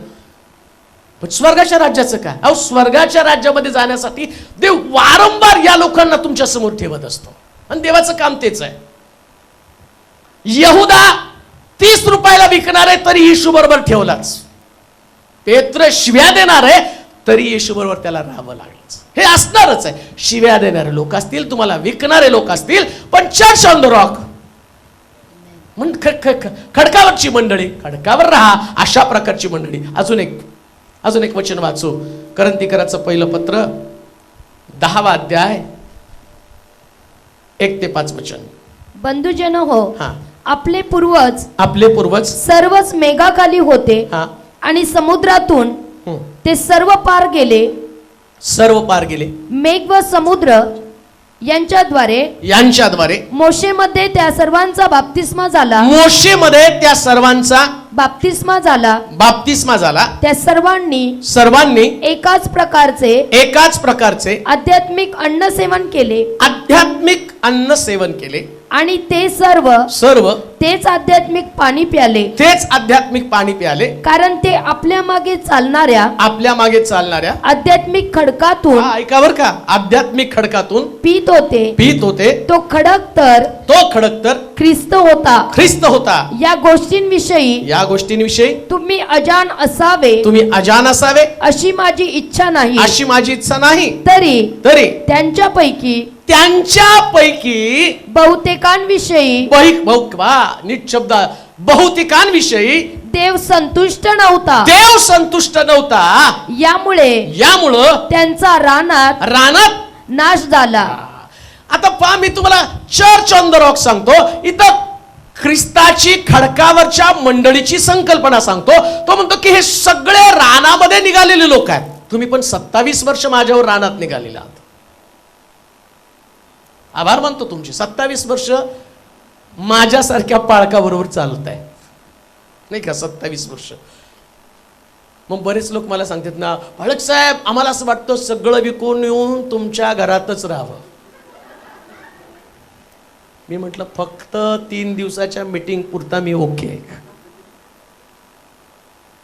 माझ्या घरात जर तुम्ही राहिला ना माझ्या संगती, तर मी तुम्हाला पाहिजे ते बक्षीस देईल. इतकं सोपं नाही आहे. मला बेअर करणं, मला सहन करणं सोपं नाही. सगळंच परफेक्ट लागतं. कारण मी स्वतः चुकत नाही. मी स्वतः खबरदारी घेतो की आपण चुकायचं नाही. कारण मला खूप जबाबदारी ना. अहो विचार करा, मी चुकलो तर किती चुकतील, किती विचार करावा लागतो. माझा एक निर्णय चुकला, मी काही तुमच्या पुरता मर्यादित नाही, अख्खा महाराष्ट्र, परदेशात लोक ऐकत आहेत त्यांना, मग किती मला रिस्ट्रिक्शन असतात. सगळ्याच गोष्टीमध्ये मला विचार करावा लागतो. म्हणून तर मी म्हटलं ना, मगाशी तुम्हाला बोललो, सगळं बनव पण तेलोरे बनवू नको, लय डेंजर आहे हे. लाईफच फार डेंजर आहे. विचार करा. आता हे सगळे लोक या मोशेच्या मागं 40 वर्ष चालले बरं का. तुम्ही तर 27 वर्ष, 40 वर्ष चालले मोशेच्या मागे. आणि चालता चालता पवित्र शास्त्र काय सांगतं, सगळेजण त्यांचा बाप्तिस्मा मोशेमध्ये झाला. ऐका, हे पहिले मोशेचे असणारे मेंबर सगळ्यांचा बाप्तिस्मा मोशेमध्ये झाला. सगळे आध्यात्मिक अन्न त्यांनी खाल्लं, सगळ्यांनी आध्यात्मिक अन्न खाल्लं आणि ख्रिस्त म्हटलेल्या खडकातनं पाणी प्यालं बरं का. काय त्या मंडळीच विषय सांगितलं, जी मोशेच्या बरोबर चाललेली मंडळी. पण असं लिहिलं, प्रभू या सगळ्याविषयी संतुष्ट नव्हता. सगळ्याविषयी संतुष्ट नव्हता म्हणजे आनंदी नव्हता. आत्मिक लोक होते, बाप्तिस्मा झालेले लोक होते, वचन ग्रहण करत होते, सांगल तशा आज्ञेचं पालन करत होते, कुठंच काही त्यांची चूक नव्हती. पण तरी सुद्धा काय म्हटलं, देव त्यांच्याविषयी संतुष्ट नव्हता. यामुळे त्यांचा रानात नाश झाला. रानात त्यांचा नाश झाला. या गोष्टी आपल्याला उदाहरणादाखल, या गोष्टी मंडळीला उदाहरणादाखल, एक्झाम्पल, उदाहरण म्हणजे कळतं का, की तिथं एक उदाहरण तुमच्या समोर सेटअप केलं, चर्च समोर, तुमच्या समोर, मंडळी समोर सेटअप केलं. कोणतं? बाप्तिस्मा झाला, आत्मिक लोक आहेत, 40 वर्ष मोशे बरोबर चाललेले लोक आहेत, 40 वर्ष चालले. पण गेले किती कनानामध्ये? फक्त 2 लोक. एवढे लोक निघाले, 30 लाख लोक निघाले, पोचले किती कनानामध्ये? बाकीच्यांचं काय झालं? रानात नाही झालं का? देवानं त्यांना तपासलं, टेस्ट केलं. वचनदत्त देशामध्ये यांना घेऊन जायचंय. येशू म्हणतो पेत्राला, या खडकावरती मी आपली मंडळी रचेल. कोणता खडक? आता इकडं पण यांच्या मागे खडक चालत, आता इकडं पण देवाला या खडकावरच्या मंडळीची रचना करायची होती. इथं पण खडकावरच मंडळी, खडकच त्यांच्या मागे चाललेलं आहे असं लिहिलं. तो खडक त्यांच्या मागे मागे चालत होता. वाचता का खरेदीकराच्या पत्रामध्ये परत एकदा आमच्या मागे चालणारा मेघ व समुद्र यांच्याद्वारे मोशेमध्ये त्या सर्वांचा बाप्तिस्मा झाला. मोशेमध्ये त्या सगळ्यांचा बाप्तिस्मा झाला. त्या सर्वांनी एकाच प्रकारचं आध्यात्मिक अन्न सेवन केले. म्हणजे त्यांचा पाळक एकच. 27 वर्ष तुमचं पाळक खायचं आहे, तुम्ही पाळक नाही बदलला, तेच खाल्लं 27 वर्षापासून, एकच. आणि तुम्हाला मी डुप्लिकेट मॅगी नाही दिली बरं का. दिली का मॅगी तुम्हाला? मनावर एकंदर दिली मॅगी म्हणून. असं दिलं की ते तुम्हाला ढेकरा सुद्धा येत नव्हत्या. खावं का नाही खावं, कधी कोड दिलं, कधी गोड दिलं, कधी कडू दिलं, कधी पचत नव्हतं तरी बळजबरीने दिलं. पण तुमची काळजी घेतली.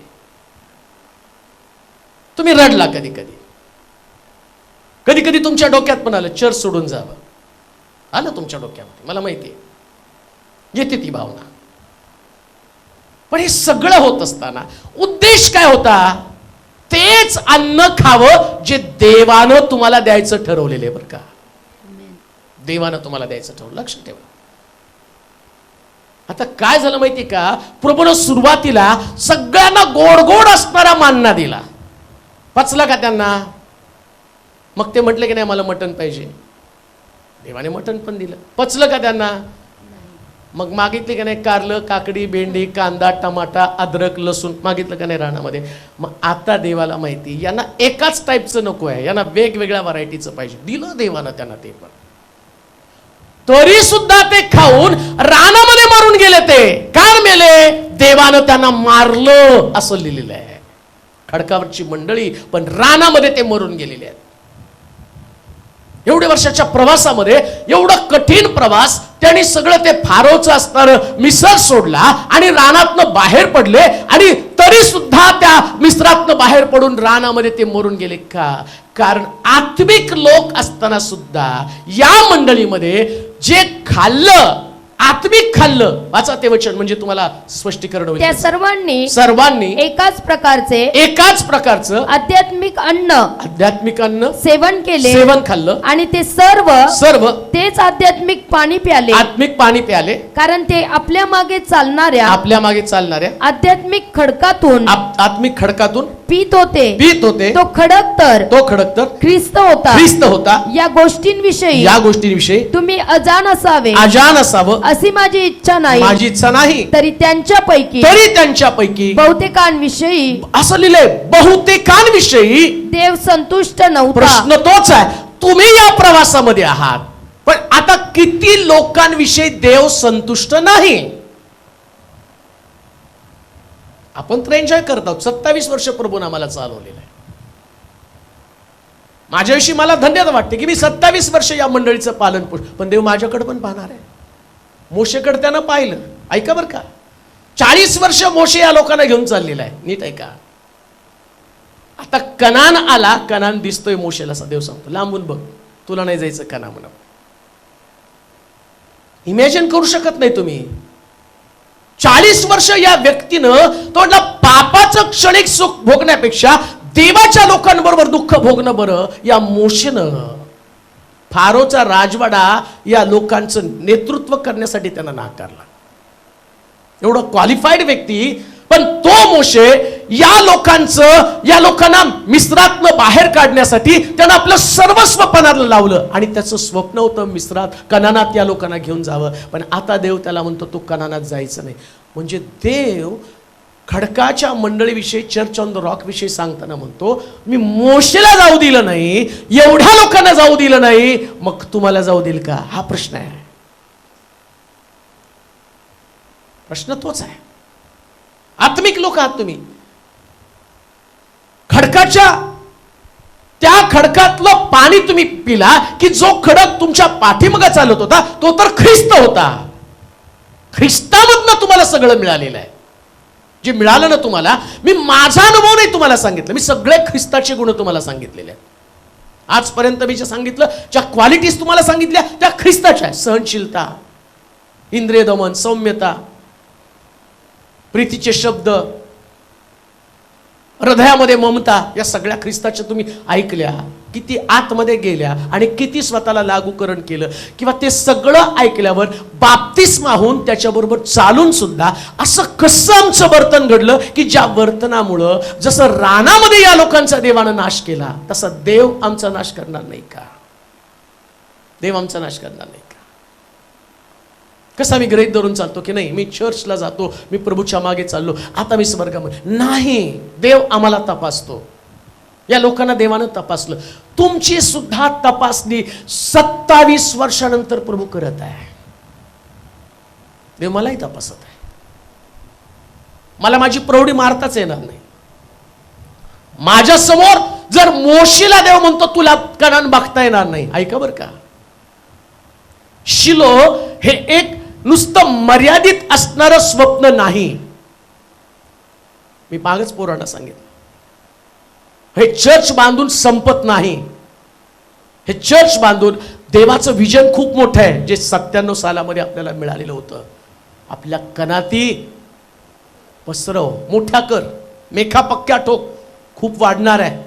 आणि हा व्यक्ती पुढे नेणार नाही, पवित्र आत्मा पुढे घेऊन जाणार आहे. पण समजा त्या दृष्टांतामध्ये जर मीच नसेल, मोशेच नाही आता कनानामध्ये जाण्यासाठी. तपासणी केली प्रभूनं मोशेची, तपासणी केली देवानं मंडळीची, तपासणी प्रभू तुमची पण करत आहे. तपासणी या मंडळी बरोबर व्हिजन घेऊन चालणाऱ्या लोकांची पण केली. आज मंडळी ज्या वैभवामध्ये आहेत ते लोक त्या वैभवामध्ये नाहीत. असं न हो, पुढे अजून हे वाढेल आणि त्याच्यामध्ये तुमचा भाग नसावा, याच्यासारखी शोकांतिका कोणाची नसणार आहे. म्हणून लक्षात ठेवा, जीवन जगताना फक्त प्रभूला डोळ्यासमोर ठेवून जगायचं असतं. त्याला चर्च ऑन द रॉक. आत्मिक राहा. प्रवासामध्ये आत्मिक जीवन सोडू नका. दैत्य येऊ नका. राग, द्वेष, मत्सर, कुरकुर. का लोकांचा राग नाही झाला? त्या या मोशेचा त्यांनी द्वेष केला. हो, या लोकांमध्ये द्वेष होता, या लोकांमध्ये कुरकुरीचा आत्मा होता. हे समाधानी नव्हते, त्यांचं सारखं मागणं होतं, काहीतरी त्यांच्याकडे अपेक्षा आहे, सारखी त्यांच्याकडनं काहीतरी अपेक्षा आहे. अपेक्षा करू नका. सगळ्यात मोठी अपेक्षा देवाची संगती आमच्या बरोबर असावी. अजून थोडा वेळ आहे, पाहूया, वेळ आहे तर आपल्याला, आहे की नाही? काय जेवण तर कुठं घरी जाऊन करायचं. निर्गमाचं पुस्तक 33 अध्याय 21 आणि 22 वचन वाचा. निर्गमाचं पुस्तक 33 अध्याय 21 आणि 22 वचन. परमेश्वर म्हणाला, माझ्यापाशी एक जागा आहे, येथे या खडकावर उभा राहा. असे होईल की माझे तेज जवळून चालले असता, माझे तेज जवळून चालले असता मी तुला खडकाच्या भेगेत ठेवीन. मी तुला खडकाच्या भेगेत ठेवील. मी निघून जाईपर्यंत, मी निघून जाईपर्यंत आपल्या हाताने तुला झाकीन. तुला झाकीन. मग मी आपला हात काढून घेईन. मग मी आपला हात काढून घेईल आणि तुला पाठमोरा दिसेल. तुला पाठमोरा दिसेल, पण माझे मुख दिसावयाचे नाही. माझे मुख दिसावयाचे पहा, नाही. आता तो म्हणतो की पेत्रला, या खडकावरती मी आपली मंडळी रचेल. नीट ऐका, असा कोणता खडक ज्या खडकावरती त्याला मंडळीची रचना करायची. पुन्हा मी तुम्हाला सांगतो, हे पिलर, हा स्लॅब, हे छत आणि या असणाऱ्या भिंती हे चर्च नाही, अजिबात नाही. हे चर्च, ही इमारत आहे. देव चर्चला म्हणजे मंडळीला नेण्यासाठी येणार आहे, त्याच बिल्डिंग वर्गामध्ये नाही जाणार, अजिबात नाही जाणार. मग चर्च म्हणून आम्ही जाणार आहोत. तुझं शरीर हे जिवंत देवाचं मंदिर आहे. मग आता या चर्चची रचना खडकावरती करायची. तुमचं चर्च खडकावरती बांधलं पाहिजे. आता मोशेला सुद्धा हा प्रश्न पडला. तो म्हणतो की मी आतापर्यंत देवाची वाणी ऐकली, देव माझ्याशी बोलत आहे, देवाची वाणी माझ्या कानावरती पडते, किती छान वाटतं. आता देवालाच मला पाहायचं, प्रत्यक्ष देवाला पाहायचं. ऐका, अपेक्षा अशी ठेवा की देवाचं दर्शन तुम्हाला घडावं, बरं का? असं जाऊ नका चर्चला. ज्यांनी ज्यांनी देवाला पाहिलं ते बदललेत. देवाला पाहिलेल्या लोकांचं वैशिष्ट्य ते बदलतात. काल एक आंटीचा फोन आला आणि त्यांनी सांगितलं की मुलगा माझा अट्टल दारुड्या होता, बदलत नव्हता, दारू पिण्याचं सोडत नव्हता. कंटाळून तुम्हाला प्रार्थना करायला सांगितली आणि तुम्ही प्रार्थना केली, त्याच्या कानावरती शब्द पडले आणि मग त्याला एक व्हिडिओ दाखवला. व्हिडिओ दाखवल्यानंतर त्याने ठरवलं, आजपासून मी दारूला हात लावणार नाही. 4 दिवस झालं त्याने दारूला हात लावला नाही. ऐका, का तुम्हाला मी सांगतो माहिती का? कानावरती पडलेलं एवढं सुंदर असतं, प्रत्यक्ष पाहाल ते किती सुंदर असणार आहे. आता मोशेची प्रार्थना काय? तेव्हा मला तुला पाहायचंय. आता मंडळीची अपेक्षा काय असली पाहिजे? 40 वर्ष मोशे बरोबर, मोशे संगती प्रभू चाललाय. आता मोशे प्रार्थना करतो, नाही आता मला तुला पाहायचंय. 27 वर्ष तुम्ही मंडळी या नात्यानं प्रभूबरोबर चाललेला आहे. आता तुमची प्रार्थना काय असली पाहिजे? आता प्रभू भेटला पाहिजे, आता देव भेटला पाहिजे, चर्चला देव भेटला पाहिजे, चर्चमध्ये देव समजला पाहिजे प्रत्येक व्यक्तीला. मग आता या चर्च ऑन द रॉकची संकल्पना, खडकावरच्या मंडळीची संकल्पना सांगताना प्रभू त्याला काय सांगतो? मी तुला दिसेल. ऐका बरं का मंडळी, ऐका, चर्च कान देऊन ऐका, आपले कान उघडे ठेवून तुम्ही ऐका. तो म्हटला, मी तुला दिसेल, माझी समक्षता तुला दिसेल, माझं सानिध्य तुला दिसेल, पण तुला या खडकावरती मी उभं करेल ज्या खडकाला भेग आहे. ज्या खडकाला भेग आहे त्या खडकामध्ये तुला मी लपवील, खडकावरती उभं करेल, मग तुला त्या खडकामध्ये लपवील आणि माझा हात त्या भेगेवरती ठेवेल आणि माझी समक्षता तुला दिसेल. मंडळीला तो काय सांगत आहे? Church on the rock. करंदीकराच्या पत्रामध्ये आम्ही पाहिलं, आमच्या मागे चालणारा तो खडक आहे. आता खडकाला देवाची समक्षता म्हणजे देवाचं चांगुलपण. नीट ऐका बरं का, मोशेला देवाचं चांगुलपण दाखवायचं होतं. चांगुलपण दाखवायचं तर काय केलं पाहिजे? खडक तिथं आला पाहिजे. खडक तर येशू ख्रिस्त आला आमच्या मागे मागे चालत. आता तो म्हणतो, माझं चांगुलपण तुला दाखवायचंय, खडकाला भेग पाडली पाहिजे. मग क्रुसावरती येशूच्या कुशीमध्ये भाला भोसकून या खडकाला भेग पाडली. देवाचं अंतःकरण तुम्हाला समजावं. प्रभूचं अंतःकरण काय आहे? हा खडक तुमच्या मागे चालला, पण देवाचं अंतःकरण तुम्हाला समजलं का? म्हणून लक्षात ठेवा, मंडळीमध्ये येणाऱ्या प्रत्येक व्यक्तीचं अंतःकरण जसं ख्रिस्ताचं अंतःकरण त्याच्या कुशीत भाला बसकून ख्रिस्ताचं अंतःकरण भेदलं गेलं, आमची कठीण अंतःकरण वचनाच्या भाल्यानं का भेदली जात नाही हा मोठा प्रश्न आहे. का अजून आमची अंतःकरण कठीण आहे? कसं देवाचं दर्शन आम्हाला घडणार? अंतःकरण कठोर आहे, बदलत नाही. ज्या पद्धतीचा कठोरपणा घेऊन आम्ही जगत आहोत, मग वाटतं का तुम्हाला तुम्ही त्या चर्चचे भाग आहात? कसं कठोरपणा निघून जात नाही? व्यवहार जर तुम्ही एकमेकाशी तपासला, तुमचा परिवारामध्ये तुम्ही एकमेकाशी तुमचं वर्तन पाहिलं, आपल्याला प्रामाणिक राहा. तुम्ही तुमच्या जीवनाचा विचार करा. देव तुम्हाला पाहताय, तुमचं मन पाहताय. एकमेकाशी तुमचे व्यवहार, ज्या पद्धतीचे व्यवहार आहे, या व्यवहाराला प्रभू पवित्र आत्म्याच्या द्वारे तुम्हाला जागपण करत आहे, तुम्हाला तुमचा व्यवहार पण दाखवत आहे. तो मंडळी रानामध्ये चालताना त्यांची अंतःकरण तुटली पाहिजे. जेव्हा अंतःकरण तुटतात ना, तेव्हाच लोक रडतात. देवाच्या सानिध्यामध्ये अंतःकरण तुटलं पाहिजे. म्हणून आम्ही पाहतो शिमोनाच्या घरामध्ये प्रभू येशू ख्रिस्ताला बोलवलं ना, मरिया दारामध्ये उभं राहून एकसारखा अश्रू गाळत होती. एवढी रडली, असं लिहिलंय की तिने त्याच्या चरणावरती पाणी नाही लावलं, आपले अश्रू त्याच्या चरणावरती टाकलं. हे तुटलेलं अंतःकरण आहे. शिमोनाचं अंतःकरण मात्र कठीण होतं. त्याच्या घरामध्ये बसलेले धार्मिक लोक याचं अंतःकरण कठीण होतं. ते काय म्हणतात माहिती का? हात लावणारी स्त्री कोण आहे कळलं असतं तरी याने त्याला हात सुद्धा लावू दिला नसता. इतकी कठीण अंतःकरण आहेत, एवढी कठीण अंतःकरण आहेत. व्यभिचारी स्त्रीला पकडून घेऊन आले दगडमार करताना, त्यांनी बायबल हातामध्ये घेऊन सांगितलं, शास्त्रात असं लिहिलं, कोणी व्यभिचार करताना सापडलं तर त्याला दगडमार करून ठार मारण्यात यावं. प्रभू आपलं मत काय आहे?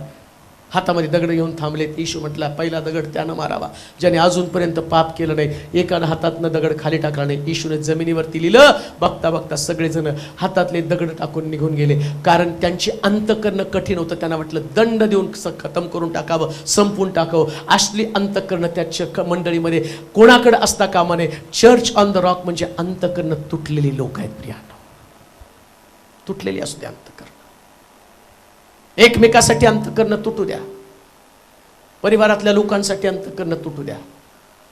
पतीचं पत्नीसाठी, पत्नीचं पतीसाठी, लेकरांचं आई वडिलांसाठी, आई वडिलांचं लेकरांसाठी, भावाचं बहिणीसाठी, बहिणीचं भावासाठी, एकमेकासाठी अंतःकरण तुटलं असलं पाहिजे.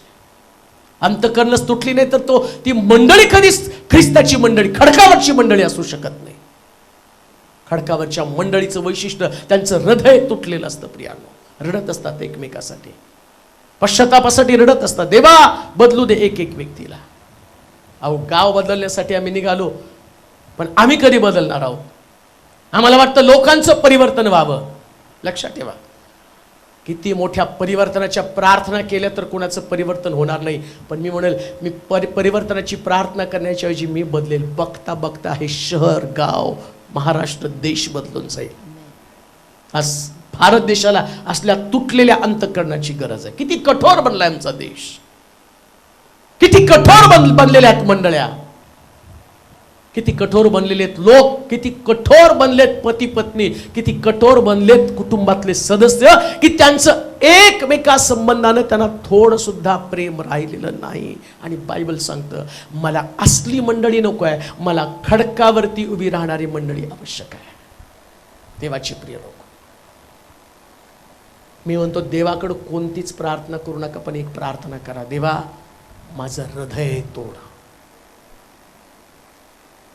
अहो त्या मोशेला देवाचं दर्शन घडावं म्हणून त्या तुटलेल्या खडकाच्या कपारीमध्ये ठेवलं. मंडळीला ख्रिस्ताचं दर्शन व्हावं, देवाचं दर्शन व्हावं म्हणून येशू ख्रिस्ताच्या कुशीमध्ये भाला भुसकला. आता जगाला जर ख्रिस्त दिसायला पाहिजे तर तुमचं पण अंतःकरण तुटलं पाहिजे, मग जगाला ख्रिस्त दिसेल. कसा दिसणार आहे लोकांना ख्रिस्त? आता ते दिवस बंद आहेत. तुम्ही आता कुणाला बायबल पण वाटू शकणार नाही. ते गाणं मी सुरुवातीला तुम्ही गात होता, त्या गाण्याचं एकदा गाता गाता मला खूप रडायला आलं होतं. एक आग हर दिल में, नाही का, मग त्याच्यामध्ये असं म्हटलं की असे दिवस येतील, त्या दिवस तुम्हाला सुवार्ता प्रसार करणं कठीण जाईल आणि त्यास मोकळीक होती. आता तुम्हाला सुवार्ता प्रसार करणं एवढं सोपं झालेलं नाही. आता फक्त तुम्हाला तुटलेल्या हृदयानं लोक देवाजवळ प्रार्थना करावी लागणार आहे, तुटलेल्या.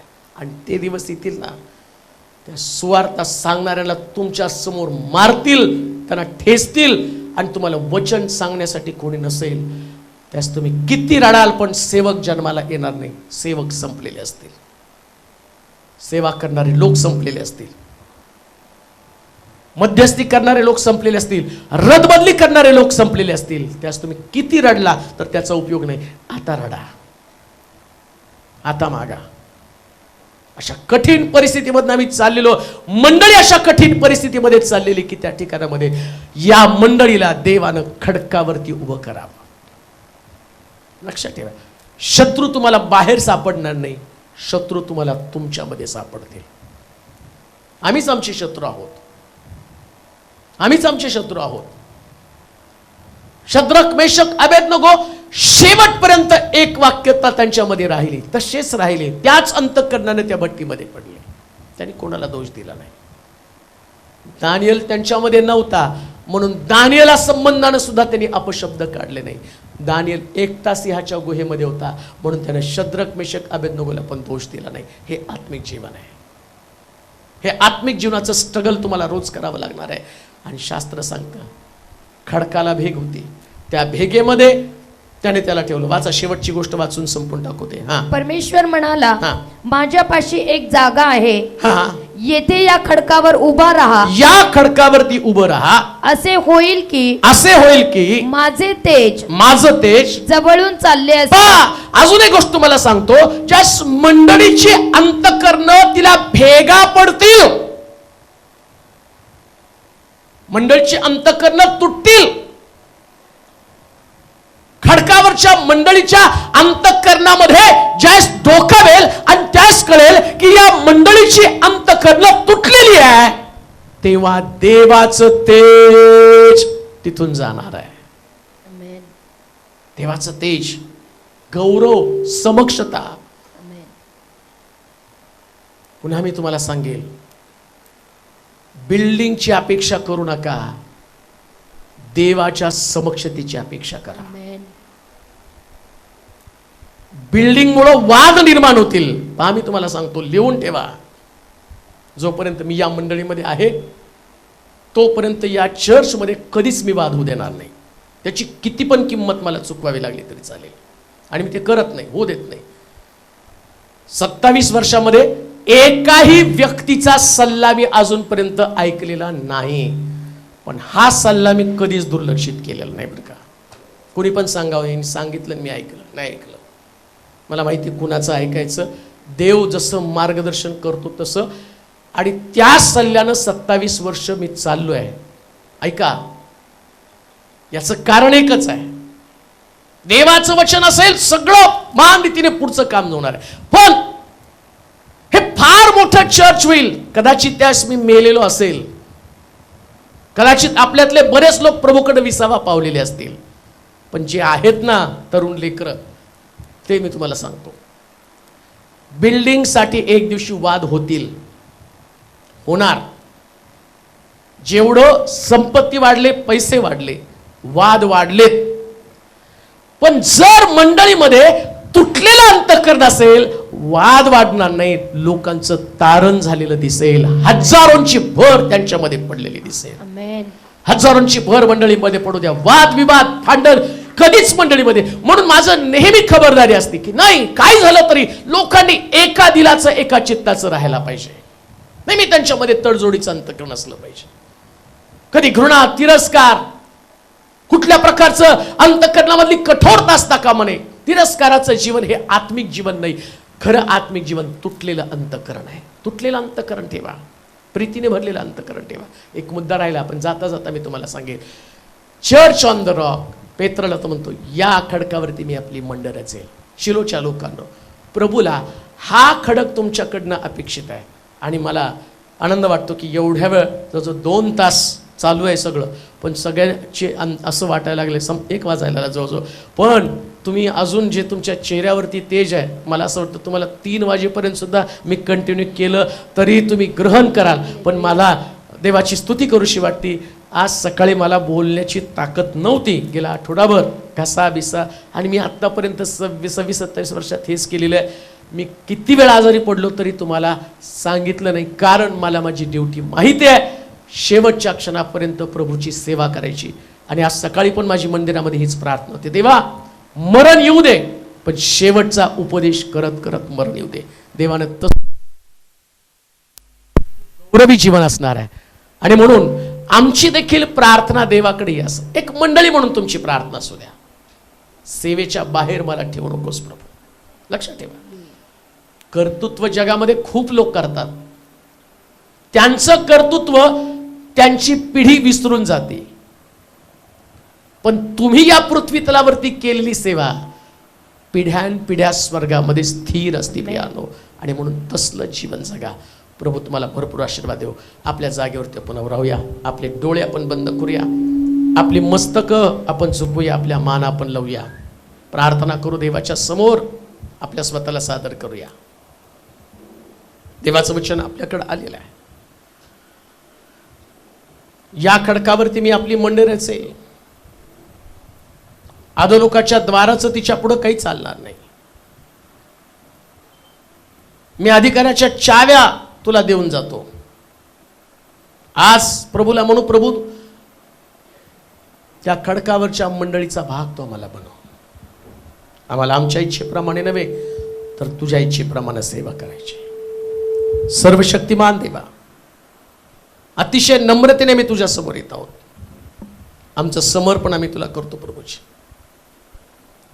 गेली 27 वर्ष या मंडळीला तू चालवलंस. 17 वर्ष या बिल्डिंग मध्ये तू आम्हाला ठेवलंस.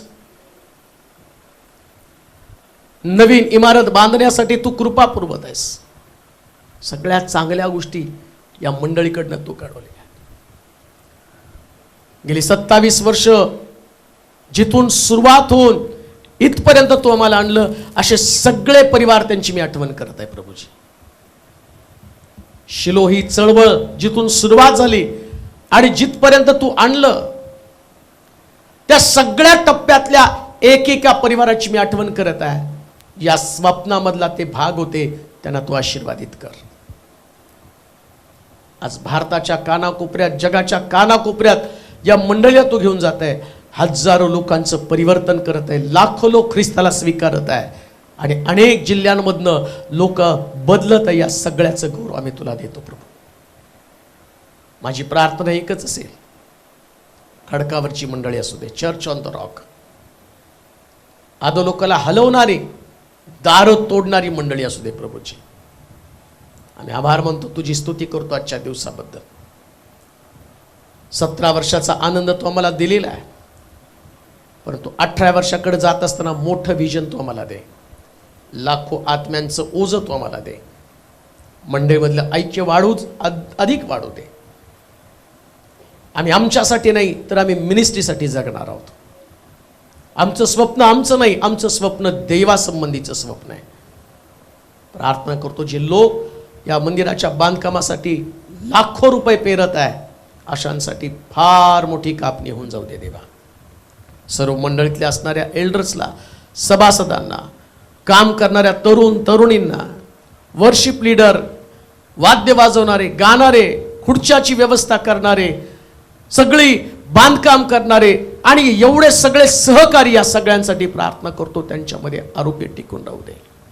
वेगवेगळ्या जिल्ह्यांमध्ये जात असताना मंडळी ज्या प्रकारच्या पैशाचा पुरवठा करून प्रभू लाखो आत्म्यांपर्यंत तू घेऊन जात आहे, परंतु मंडळीला त्यातले आशीर्वाद दे.